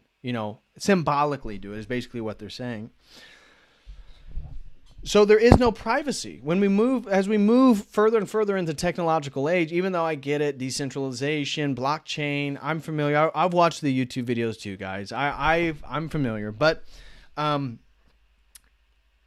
money can be gone in a moment. Privacy is absolutely becoming a thing of the past. I know that Apple can spy on me with my phone. They're spying probably on me with my computer. I mean, I'm scared to even let PayPal see the cookies on my computer because it may be tied to too many conservative ideas or whatnot, and they may shut my PayPal down. I don't know. So it's like the technological serpent does not give you any privacy. And in the future, it's only going to get worse. We see the social credit scores. We see where things are going in China. And so no transaction and no reception of information will be able to not be tracked by Big Brother, will not be able to be tracked by the all-seeing eye. You see, by existing entirely in a technological framework, what can be hidden? What is exclusive? What is private? Even inside your home, it's not private. You have Alexis. Like, what are you doing? Get the damn thing out of your home. Even though, again, I recognize they can spy on me just as well with this phone. But you're like voluntarily putting spy devices in your house. I don't get it at all. I just do not get it why people are doing that. And so not everything's going to be tracked. An interesting insight that Marshall McLuhan gave is why do Americans go outside to be alone? He talked about that in almost every other part of the world. When people want to be social, they go outside. When people want to be alone, they go home. But not in America. In America, and this is true even for me, I notice the same things. When you want to be alone, you go out into the world. You go out in the nature. You go walk. You get in your car. That's a big one. Is we as Americans, we drive in our cars. Our alone time is usually driving. Why? Why do we not feel alone at home? Why do we not feel peace at home? Because we're bombarded with the technology. And at a subconscious level, we know we're not alone. We know we're not. And so I just don't understand how people can see these things and then perpetuate some of the serpent technology, if you will. Now, the last point, and this is the last main section. I have 3 subsections from this section, or this is a subpoint from the last section actually, is technology is the Tower of Babel. And I did a whole stream on this, actually talking about technology as the Tower of Babel and giving much more of an in-depth analysis of trying to make that argument really stick. So if you'd like, you can check out that stream. But for here, we're just going to go through it simply. The Tower of Babel, as you guys know, was the artificial attempt of man to unify people, to unify the pagans, really, to unify. Well, I mean, this is Old Testament, so it's not. But we're using pagans as the non-Christian way, but certainly it wasn't the Israelites. But Babel, it wasn't even Israelites. Babel was like way earlier in the Bible, so this is pre-Israel, if you will. So Babel was man's attempt to reach up to heaven, build our own tower, build our own unified language, our own faux forms of unity. Right. And so, again, we see this rhetoric in the tribalization of the world, the global village. Again, everything has to do with these faux forms of man-made unity. We see it all the time. Diversity is our strength. Oh, really? So you guys love diversity of opinion? No, you bigot. You have to think just like us. We just want people that don't look like you. So, Tower of Babel, man's attempt to reach heaven himself without God. Total failure, right? God confuses the people with the multiplicity of tongues. God restores that division, that confusion that he gave, he put people under due to their attempt to build the Tower of Babel with what? A new unified language, a new code, new zeros and ones, right? It's a new app.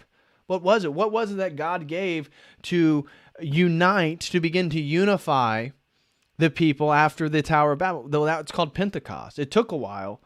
But to me, Pentecost is the flip side of the Tower of Babel. We see the speaking in tongues. We see the multiplicity of tongues being spoken, yet all one understanding. The exact opposite of Babel, right? Babel was everybody speaking the same thing. The Pentecost is everybody, they're speaking in tongues, they're speaking in different languages, they're speaking in different ways, yet people are understanding. And then what we see there is God unifies. Only God, or unity can only be found in God. Unity can only be found in God, because unity has to transcend our multiplicity of creation. If not, it's not going to be true unity. It's going to be a faux form of unity. And so unity has to be found in God. And so Babel and technology, the modern day technology, the AI system, these are the new forms of Babel. It's a new hope. It's a new hope of utopia. It's called the Singularity, right? The Singularity is the inverted paradise. It's the inverted second coming, right? We are wishing for the second coming of Christ, the Logos, God incarnate, the God-man, right? To bring us back to the kingdom. That's what we're hoping for. But the inversion, the technological serpent, what are they hoping for? A singularity. Again, what we talked about, unity, full forms of unity. They want a singularity. What does that do? It arises a sentient artificial intelligence, right? It's something made in the image of man. And something made in the image of man cannot be totally whole, because you and I aren't totally whole. We're fallen. We have fallen human nature. The only way we can be made whole is to pursue the God-man, Christ, to become more like God.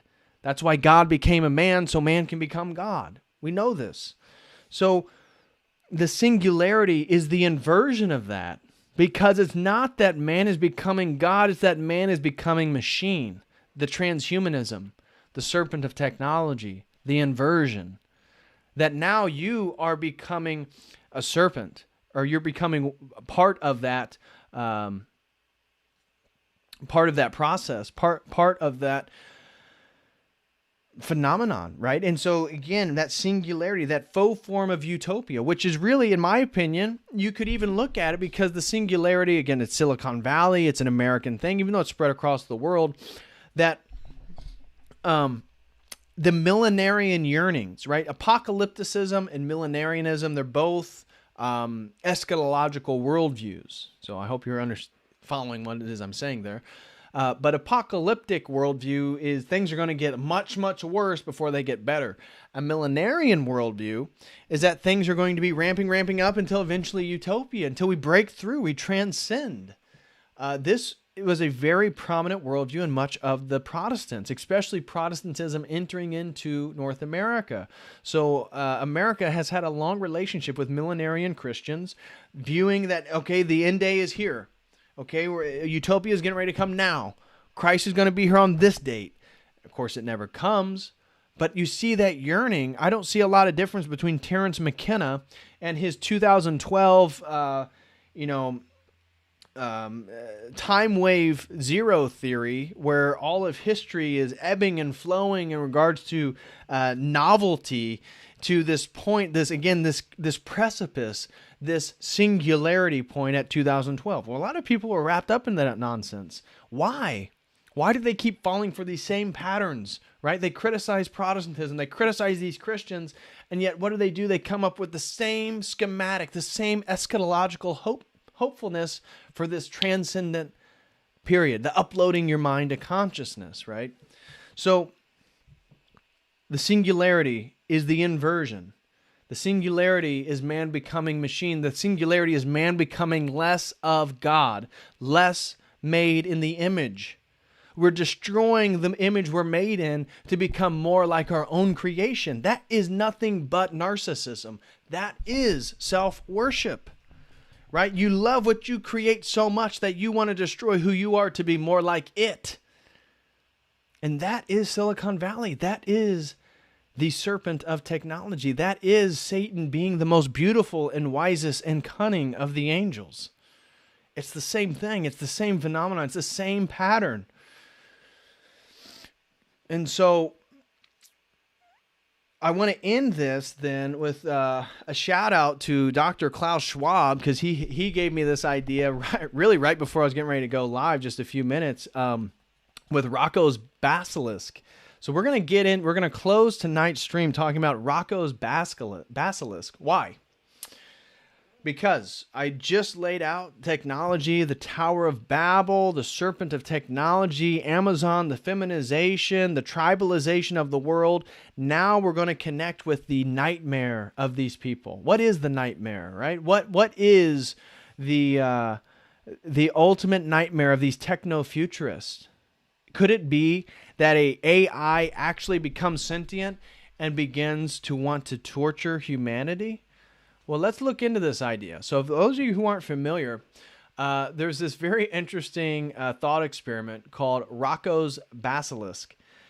And so I have this article that I thought really summed it up well. I didn't want to try to do it all myself, so I wanted an article I could read to share with you guys. And so this one says, the most terrifying thought experiment of all time. Of all time. Wow, how could a thought experiment be so dangerous? Let's read more. Rocco's basilisk exists at the horizon where philosophical thought experiment blurs into urban legend. The basilisk made its first appearance on the discussion board of Less Wrong, a gathering point for highly analytic sorts interested in optimizing their thinking, their lives, and their world through mathematics and rationality. Less Wrong's founder, Eliezer Wodowski, is a significant figure in the techno-futurism. His research institute, the Machine Intelligence Research Institute, which funds and promotes research around the advancement of artificial intelligence, has been boosted and funded by high-profile techies like Peter Thiel, homosexual, Ray Kurzweil. He's one of these singularists who wants to upload his mind or his consciousness to a computer and live forever. So again, the faux form of immortality, right? That's what these people, again, they worship the world so much. They're so narcissistic. They want to live forever as Ray Kurzweil. I'm Ray Kurzweil, and I want to live as forever. And you know what? Because I think I'm so smart and I know so much, I'm going to upload my mind to a computer. I'm going to become a computer. Yeah. I'll become the thing that I create. That's what I'll do. It's like, guys, how narcissistic. We as Christians have to humble ourselves to see how wretched we are, how difficult it is to live one pure minute. Can you live pure for just 1 minute, not say or think or do anything that's degenerate? I probably can't. So it's like we are on a total different path. We are humbling ourselves so much so we can, and recognizing that we cannot be like Christ. We need help, but at least that's the direction. That's my compass. They themselves, again, the total inversion, flipped around. They're moving towards the world, towards machine. And so when we anticipate the second coming, they anticipate the singularity. And they believe that as immortality, just as we believe our second coming is immortality. You see, it's an inversion. It's a flip. What you are about to read may sound strange and even crazy, but some very influential and wealthy scientists and techies believe it. So let's get into Rocco Basilisk. One day, a less wrong user, Rocco, postulated a thought experiment. He said, what if, in the future, a somewhat malevolent artificial intelligence and AI were to come about and punish those who did not do its bidding? What if there were a way, and I will explain how, for this AI to punish people today who are not helping it come into existence now or later? In that case, weren't the readers of Less Wrong right then being given the choice of either helping the evil AI come into existence or being condemned to suffer? You may be a bit confused, but the founder of Less Wrong, Eliezer Wodowski, was not. He reacted with horror. And this is what's really interesting, right? Again, these techno-futurist types, atheists, narcissistic self-worshippers, the whole space fantasy, uploading your consciousness. So this guy postulates this experiment, Rocco, who I guess, based on later in the article, had said other things on these message boards. All he did was lay out a thought experiment about AI and it becoming sentient, and it recognizing and wanting to punish people who did not aid in its own coming into full existence. I mean, again, this is like the Gnostic dream, guys. This is what I couldn't help but think about, is the serpent of technology and Gnosticism itself. Gnosticism, due to their inversion theology, right? That, okay, God of the Old Testament is the devil. He's Yaldabaoth. He's Beelzebub. Somehow we have to escape this world, right? We belong to the pleroma, way up there. We're from the realm of light. So the Gnostics, Terence McKenna has a whole stream, or has a whole lecture, not a stream, on the Gnostic astronaut. The Gnostic astronaut, talking about how space travel is the new Gnostic frontier, right? Because using a Gnostic cosmology, we're trapped here on this planet. We need to go be spacefaring. We need to get out into the world.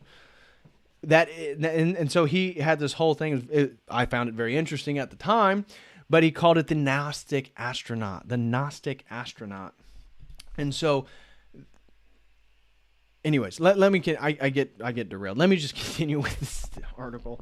Okay, so we see the owner of this website and a owner of a thought tank, a think tank, this Eliezer Wodowski. He's really upset at Rocco because he postulated this thought experiment about this evil AI, okay? Listen to me very closely, you idiot. You do not think in sufficient detail about superintelligences considering whether or not to blackmail you. That is only possible thing which gives them a motive to follow through on the blackmail. Again, what are you talking about? This is all in capitalized letter. I wish I could show you guys. So he has it all. You can tell this guy's angry. You have to be really clever to come up with a genuinely dangerous thought. I am disheartened that people can be clever enough to do that and not clever enough to do the obvious and keep their idiot mouths shut. Because it is much more important to sound intelligent when talking to your friends. This post was stupid. Okay, so this guy, again, major influencer in the tech world, upset at this Rocco's postulation. Why? Let's continue. Wadowski said that Rocco had already given nightmares to several less wrong users and had brought them to the point of breakdown. Wadowski ended up deleting the thread completely, thus assuring that Rocco's basilisk would become the stuff of a legend. It was a thought experiment so dangerous that merely thinking it was so hazardous not only to your mental health, but to your very fate. Some background is in order. The less wrong community is concerned with the future of humanity, in particular with the singularity. The hypothesized future point at which computer power becomes so great that superhuman artificial intelligence becomes possible, as does the capability to stimulate human minds, upload minds to computers, and more or less allow a computer to simulate life itself. The term was coined in 1958 in a conversation between mathematical geniuses Stanislaw Ulam and John von Neumann, where von Neumann said, quote, "The ever-accelerating progress of technology gives the appearance of approaching some essential singularity in the future of the race beyond which human affairs as we know them could not continue," unquote. Futurists like science fiction writer Werner Vinge and engineer/author Kurzweil popularized the term. And as with many interested in the singularity, they believe that exponential increases in computing power will cause the singularity to happen very soon.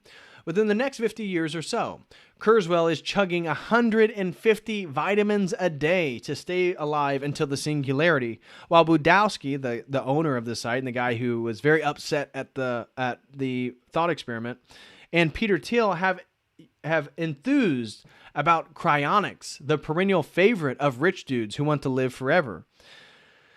So it goes on, if you believe the singularity is coming and that very powerful AIs are in our future, one obvious question is whether those AIs will be benevolent or malicious. Wadowski's foundation, the Machine Intelligence Research Institute, has the explicit goal of steering the future toward friendly AI. And this is hilarious, right?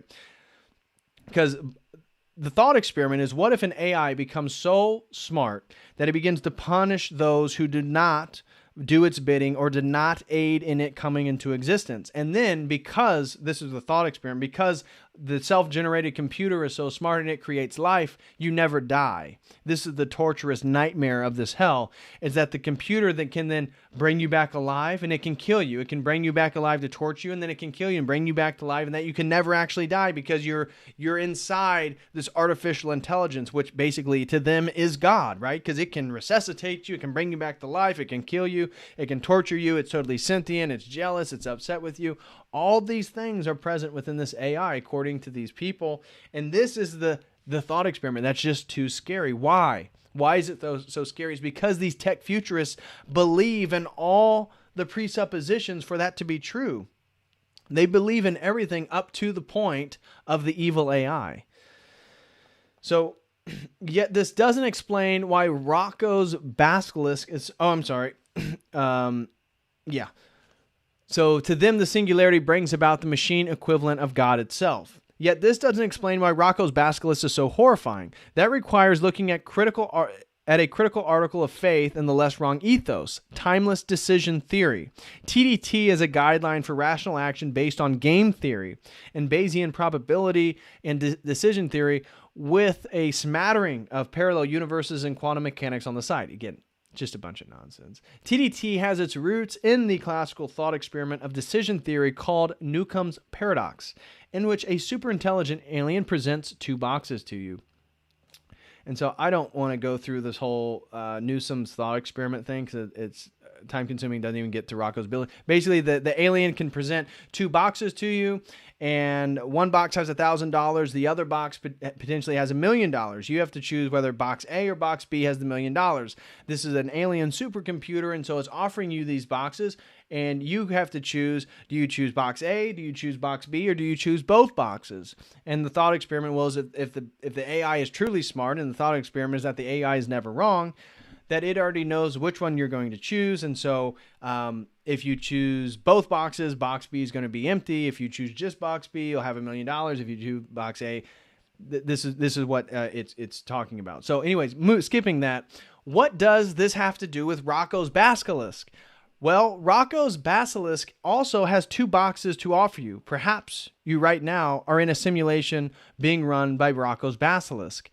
Then perhaps Rocco's Basilisk is implicitly offering you a somewhat modified version of Newcomb's paradox, like this.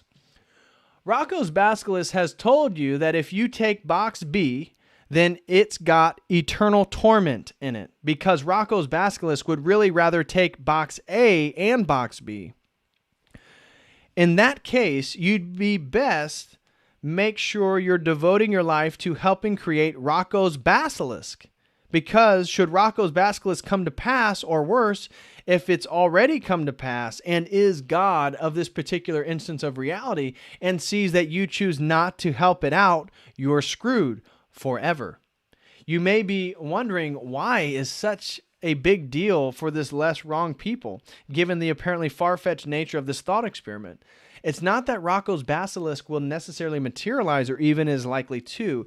It's more that if you're committed yourself to timeless decision theory, then thinking about this sort of trade literally makes it more likely to happen. After all, if Rocco's Basilisk were to see that this sort of blackmail gets you to help it come into existence, then it would, as a rational actor, blackmail you. The problem isn't with the Basilisk itself, but with you. Wodowski doesn't censor every mention of Rocco's Basilisk because he believes it exists or will exist, but because he believes that the idea of the Basilisk and this idea behind it is too dangerous. Too dangerous, guys. Think about this. Why do some of these tech futurists who basically they believe in determinism? That's what this whole the TDD thing is. It's basically a form of determinism. Why do they think it's so dangerous to think that potentially an artificial intelligence is going to begin blackmailing and eventually torturing people who don't aid in it coming to an existence? That almost sounds like Satan wanting to take on a material body, right? Satan wanting to take on a body fully not created by God, right? A totally digital, silicon, electronic, artificial intelligent body. Interesting thought, right? But these people who are so degenerate, who are totally divorced from God, they're the ones that are going to lead the coming singular AI to become benevolent. But the question we should ask then is, how do they know what benevolence is? They don't, obviously. So, closing up here, Rocco's Basilisk is only dangerous if you believe all of the preconditions and commit to making the two-box deal with the Basilisk. But at least some of the less wrong members do believe all the above, which makes Rocco's Basilisk quite literally forbidden knowledge. I was going to compare it to H.P. Lovecraft's horror stories, in which a man discovers the forbidden truth about the world, unleashes Kuchla, I don't know how you pronounce that, and goes insane, but then I found that Wodowski had already done it for me. By comparing Rocco's Basilisk thought experiment to the Necronomicon, Lovecraft's fabled tome of evil knowledge and demonic spells, Rocco, for his part, put the blame on less wrong for surprising him to the idea of the basilisk in the first place. Quote, "I wish very strong that my mind had never come across the tools to inflict such large amounts of potential self-harm," he wrote. And why are they so self-harmed by this? Maybe because it's true. Maybe because deep down they know that they're aiding in evil. Could it be? It goes on basically. I worry less about Rocco's Basilisk Here, I'll read this one. If you do not subscribe to the theories that underlie Rocco's Basilisk and thus feel no temptation to bow down to your once and future evil machine lord, then Rocco's Basilisk poses no threat to you. It is ironic that it's only a mental health risk to those who have already bought into Wadowski's thinking. Believing in Rocco's Basilisk may simply be a referendum on autism, as a friend put it. But I do believe there's a more serious issue at work here, because Wadowski and other so-called transhumanists are attracting so much prestige and money for their projects, primarily from rich techies. I don't think their projects, which only seem to involve publishing papers and hosting conferences, have much chance of creating either Rocco's Basilisk or Eliezer Big Friendly God. But the combination of messianic ambitions, being convinced of your own infallibility, and a lot of cash never works out well. Regardless of ideology, I do not expect Wadowski and his cohorts to be an exception. And that's where I just want to end, because I totally agree with that assessment. That, again, these tech people, we don't believe in a deterministic worldview. These people do, right? They're absolute materialistic rationalists. They believe their epistemology is determinism. They see that to be absolutely be the case. And so this thought experiment really throws a wrench into their whole singularity idea, because is the AI going to be antagonistic to human life that is not in favor of it? And isn't that very interesting, again, from an Orthodox theological standpoint, just pretending that a technological beast would arise, an artificial intelligence, and it would torture those who would essentially trying to transcend this world, who aren't going to be captured by it. Very, very interesting stuff. So I'm not going to go any further. That concludes today's stream. I hope you guys enjoyed it. That was Navigating the Jungle, looking at Amazon and the serpent of technology and how our world is being tribalized. So hope you guys enjoyed that one. Now I will check out some super chats here on the YouTube. Looks like we got 3. Again, Lynn Benson, thank you so very much for the $50. Greatly, greatly, greatly appreciate it.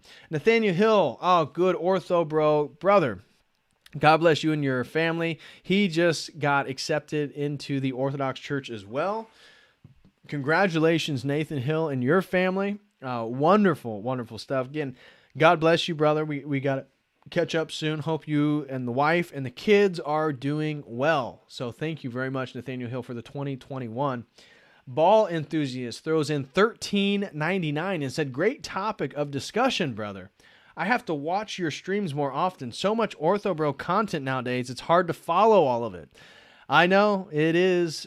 Just tonight, I mean, my gosh, we had Jay, myself, and Tristan all streaming at the same time. But you know, you do what you got to do. I have no set schedule, so I appreciate you, brother, though, very, very much for the super chat. Thank you for that. Thank you for the appreciation of the discussion and the quality of my streams. I'm very much grateful and appreciative that you enjoy them and you like them. So thank you very, very much.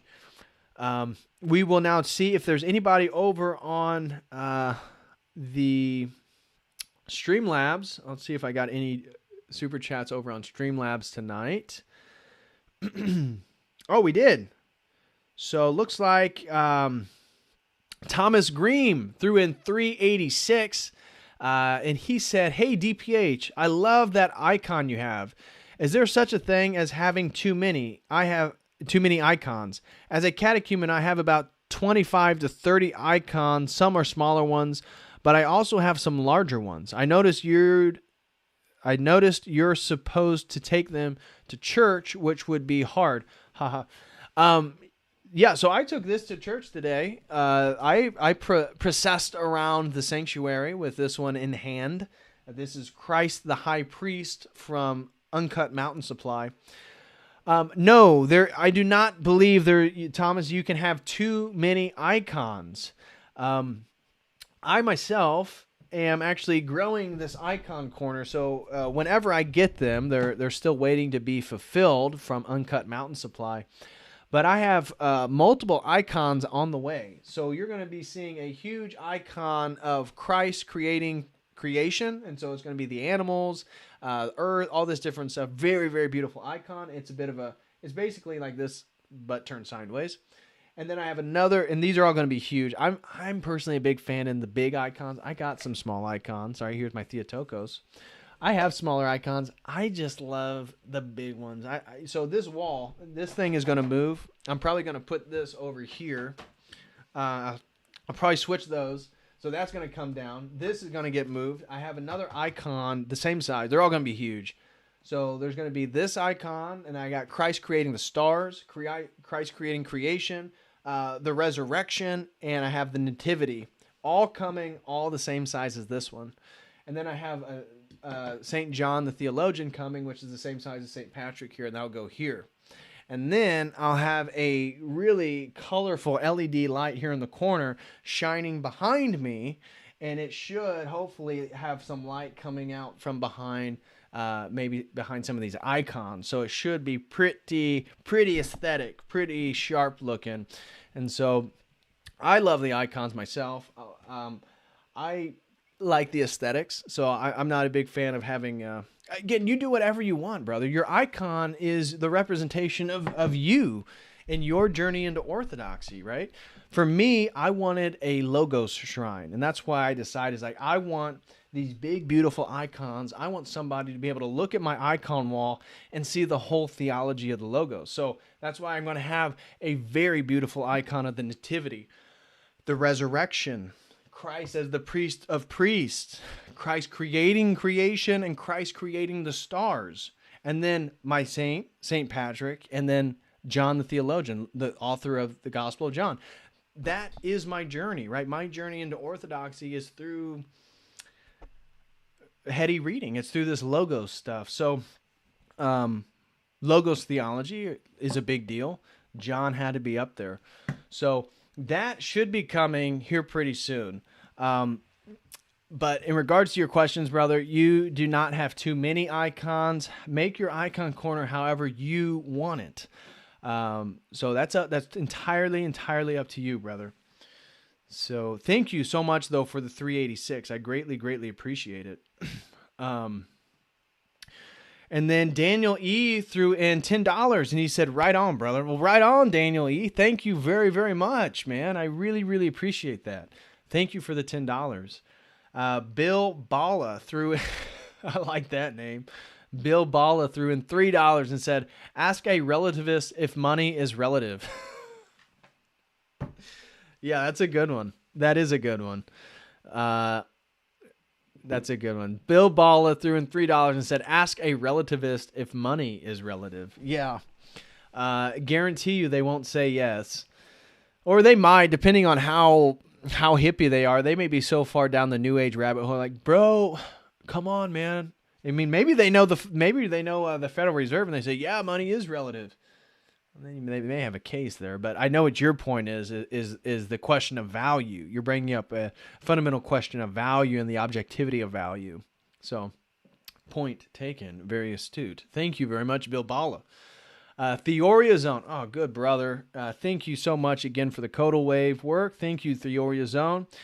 Threw in $5, and he said, good observations, great talk, thanks. Well, thank you, Theoria Zone, brother. Thank you so much for the $5. Thank you for hanging out in the group chat, man. Theoria Zone's another good ortho brother, always in our group chat. God bless you, man. Hope all is well. Thank you so much for the support. I truly appreciate it. Thank you, Theoria Zone. Daniel E. throws in $10 and said, as far as the digital world / internet is concerned, take the drive through. Get what you need and get out. Don't go inside. Don't linger. Don't get comfortable. Take what knowledge it can give you and apply it in IRL to your family, to the local and physical. Oh, this is a great comment. I got to read this one again. Thank you so much, Daniel E., for the $10. Again, brother, thank you very much. I appreciate that. I truly do. And he says, a very insightful comment, as far as the digital world / internet is concerned, take the drive through. Get what you need and get out. Don't go inside. Don't linger. Don't get comfortable. Take what knowledge it can give you and apply it in real life to your family, to the local, and the physical. So true. So true. Thank you very, very much, Daniel E., for that. I greatly appreciate both your contributions tonight, man. That's very, very generous of you. Thank you. John Pro. John, man. John throws in $20, says, great work again, brother. Guys, John is going to be on tomorrow. Thank you so much, John. Man, thank you, brother. I really, really appreciate that. Thank you very, very, very much for that. I truly do appreciate that. John says, great work again, brother. By the way, guys, tomorrow, 6 o'clock p.m. Eastern Standard Time, I'll have the live stream, everything up and going tomorrow, so you guys will see it. But 6 o'clock, John's joining me. We're going to be talking. We're going to be talking about a lot of different, really just a reflection on the world. And we're going to be promoting his iconography. John is a beautiful iconographer. He makes beautiful Orthodox icons. And so we'll be displaying some of his work. We'll be talking about orthodoxy. We'll be talking about our journeys to orthodoxy. We'll be talking about the world and biting our tongue, how to be images of Christ. How do you speak truth to the world? How do you criticize the world and still love the people you're criticizing? It is not easy, especially during all this COVID stuff and the mask stuff. So that's the kind of stuff we'll be getting into tomorrow. So please, please join us tomorrow with me and John. We'll be having a great convo. I guarantee it. So thank you very much, John. Man, thank you, brother, for the $20. I greatly, greatly appreciate that. And I'm really looking forward to our convo tomorrow. It's gonna be a lot of fun, I'm sure.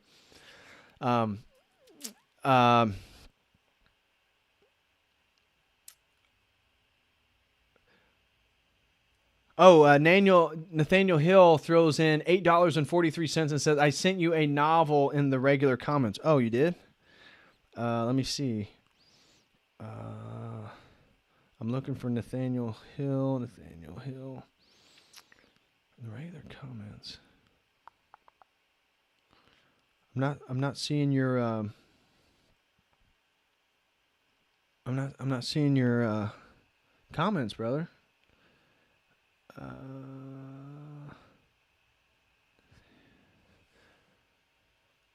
Yeah, I'm not seeing your comments, Nathaniel.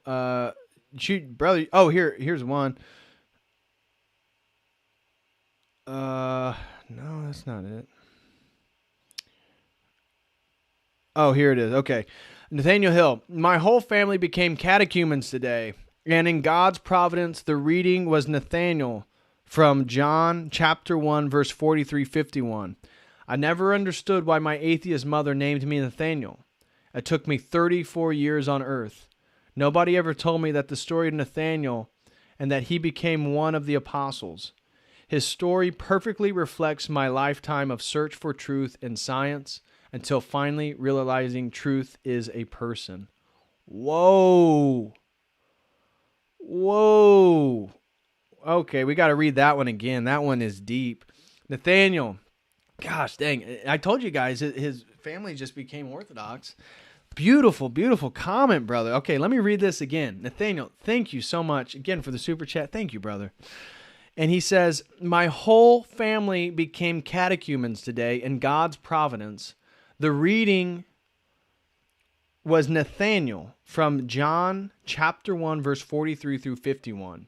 I never understood why my atheist mother named me Nathaniel in my 34 years on earth. Nobody ever told me that the story of Nathaniel and that he became one of the apostles. His story perfectly reflects my lifetime of search for truth in science until finally realizing truth is a person. Wow. That is so deep, man. That is so deep. And it reminds me of a conversation I just had with Subdeacon Mark about, just that synchronistic providential experience that you had becoming academy in the church, and then it's the right scripture. It hits home. You understand, again, you're in the right place at the right time, that God is speaking to you. And we were talking about really the idea of sentiment of people say, well, why do you take it so serious? And how you can't tell somebody, you can't convey through language the depth you see in orthodoxy, right? It's like it takes so long to acquire the sort of phronema, the lenses, like the orthodox glasses to look at the world through. It takes a minute to find. It takes a minute to acquire. But you can't explain to somebody that through orthodoxy you can see the depth of truth and reality so deeply. Because how are you going to explain to them the metaphysics of archetypes? You're going to explain to them parables. You're going to explain to them, literal scripture, psychological understanding. How are you going to approach them from that perspective? You can't. And it's like that is what is so personal about our journeys into orthodoxy. It's like only you and God know all the things that have occurred for you to say, geez, I can't deny it anymore. I can't deny it anymore. That it has to be true, because the more I learn about it, the more I look through the world through it, the more things fall into place. And that's how I feel. That's exactly how I feel. And just reading Nathaniel's beautiful comment about his family entering in the church. Congratulations, brother. Welcome home. Welcome home. Nathaniel and I have been friends for probably about a year now. We've been talking. And so that's just beautiful, man. I know that he was struggling even trying to find a parish where he is. It was, and then finding a parish that isn't cucked during all this COVID stuff, that isn't wearing a bunch of masks. This is another thing that my mother went to a rock band Protestant church nearby. And as much as I want to mock it or degrade it, hundreds of people were there. It's a much larger church. She said, nobody wears a mask. Nobody's wearing a mask. And so how can I, even though I know the errors of Protestantism, even though I know, the erroneous ways in which they worship, or at least I perceive it that way, again, could be wrong. God probably views it very differently than me. How can I attack them when clearly those people have more faith in God? Clearly those people are a little bit more rooted in reality. Those people aren't covering their face to go worship God, the creator of the universe. And so it's like, again, as Orthodox, it's like, gosh, I'm here. I'm trying to do the right thing. I'm trying to devote my life to what I believe is right. And, and you find an Orthodox church, you find your Orthodox parish, and then it's easy to get disappointed, because it's like, well, don't people realize they have the truth? Why are they afraid? Why are people in an Orthodox church wearing a mask? It doesn't make any, guys, or it's a year later. Are you kidding me? Are you kidding me? And I don't want to speak any further about that. I don't want to hurt anybody's feelings or step on anybody's toes, but, it's so sad. It's so sad. And so it really made me take a step back today. It's like, as much as I wanted to criticize the rock band church, people are going to church there and they're not wearing a mask. And it's like, well, dang, what are we doing as Orthodox? That we have the fullness of the faith, and we're struggling to find churches where we can go worship God without covering our most personal element. Nathaniel wants me to read those verses. Okay. It was John. What was it? John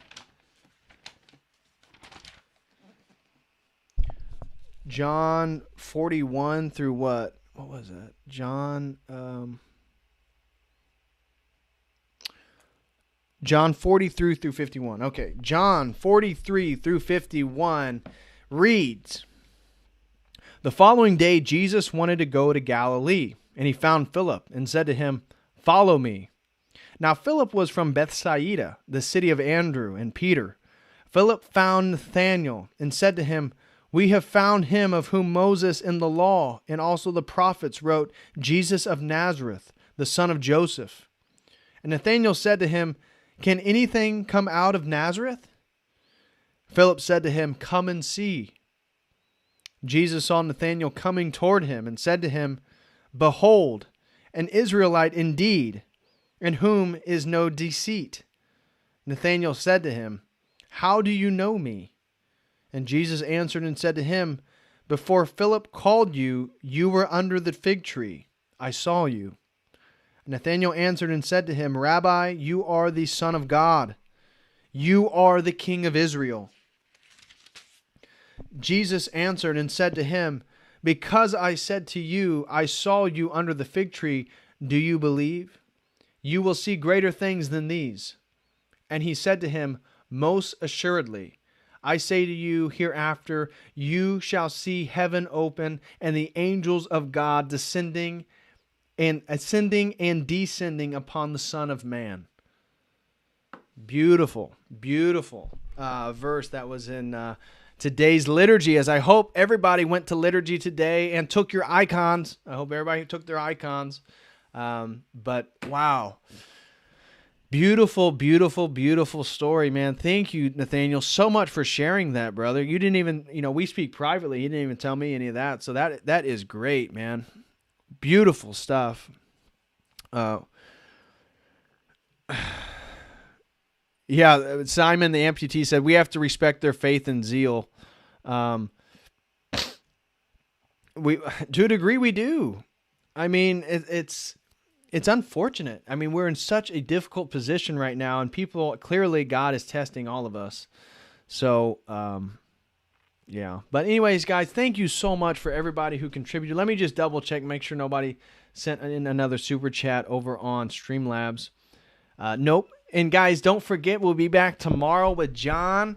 We'll be getting into iconography. We'll be looking at the world.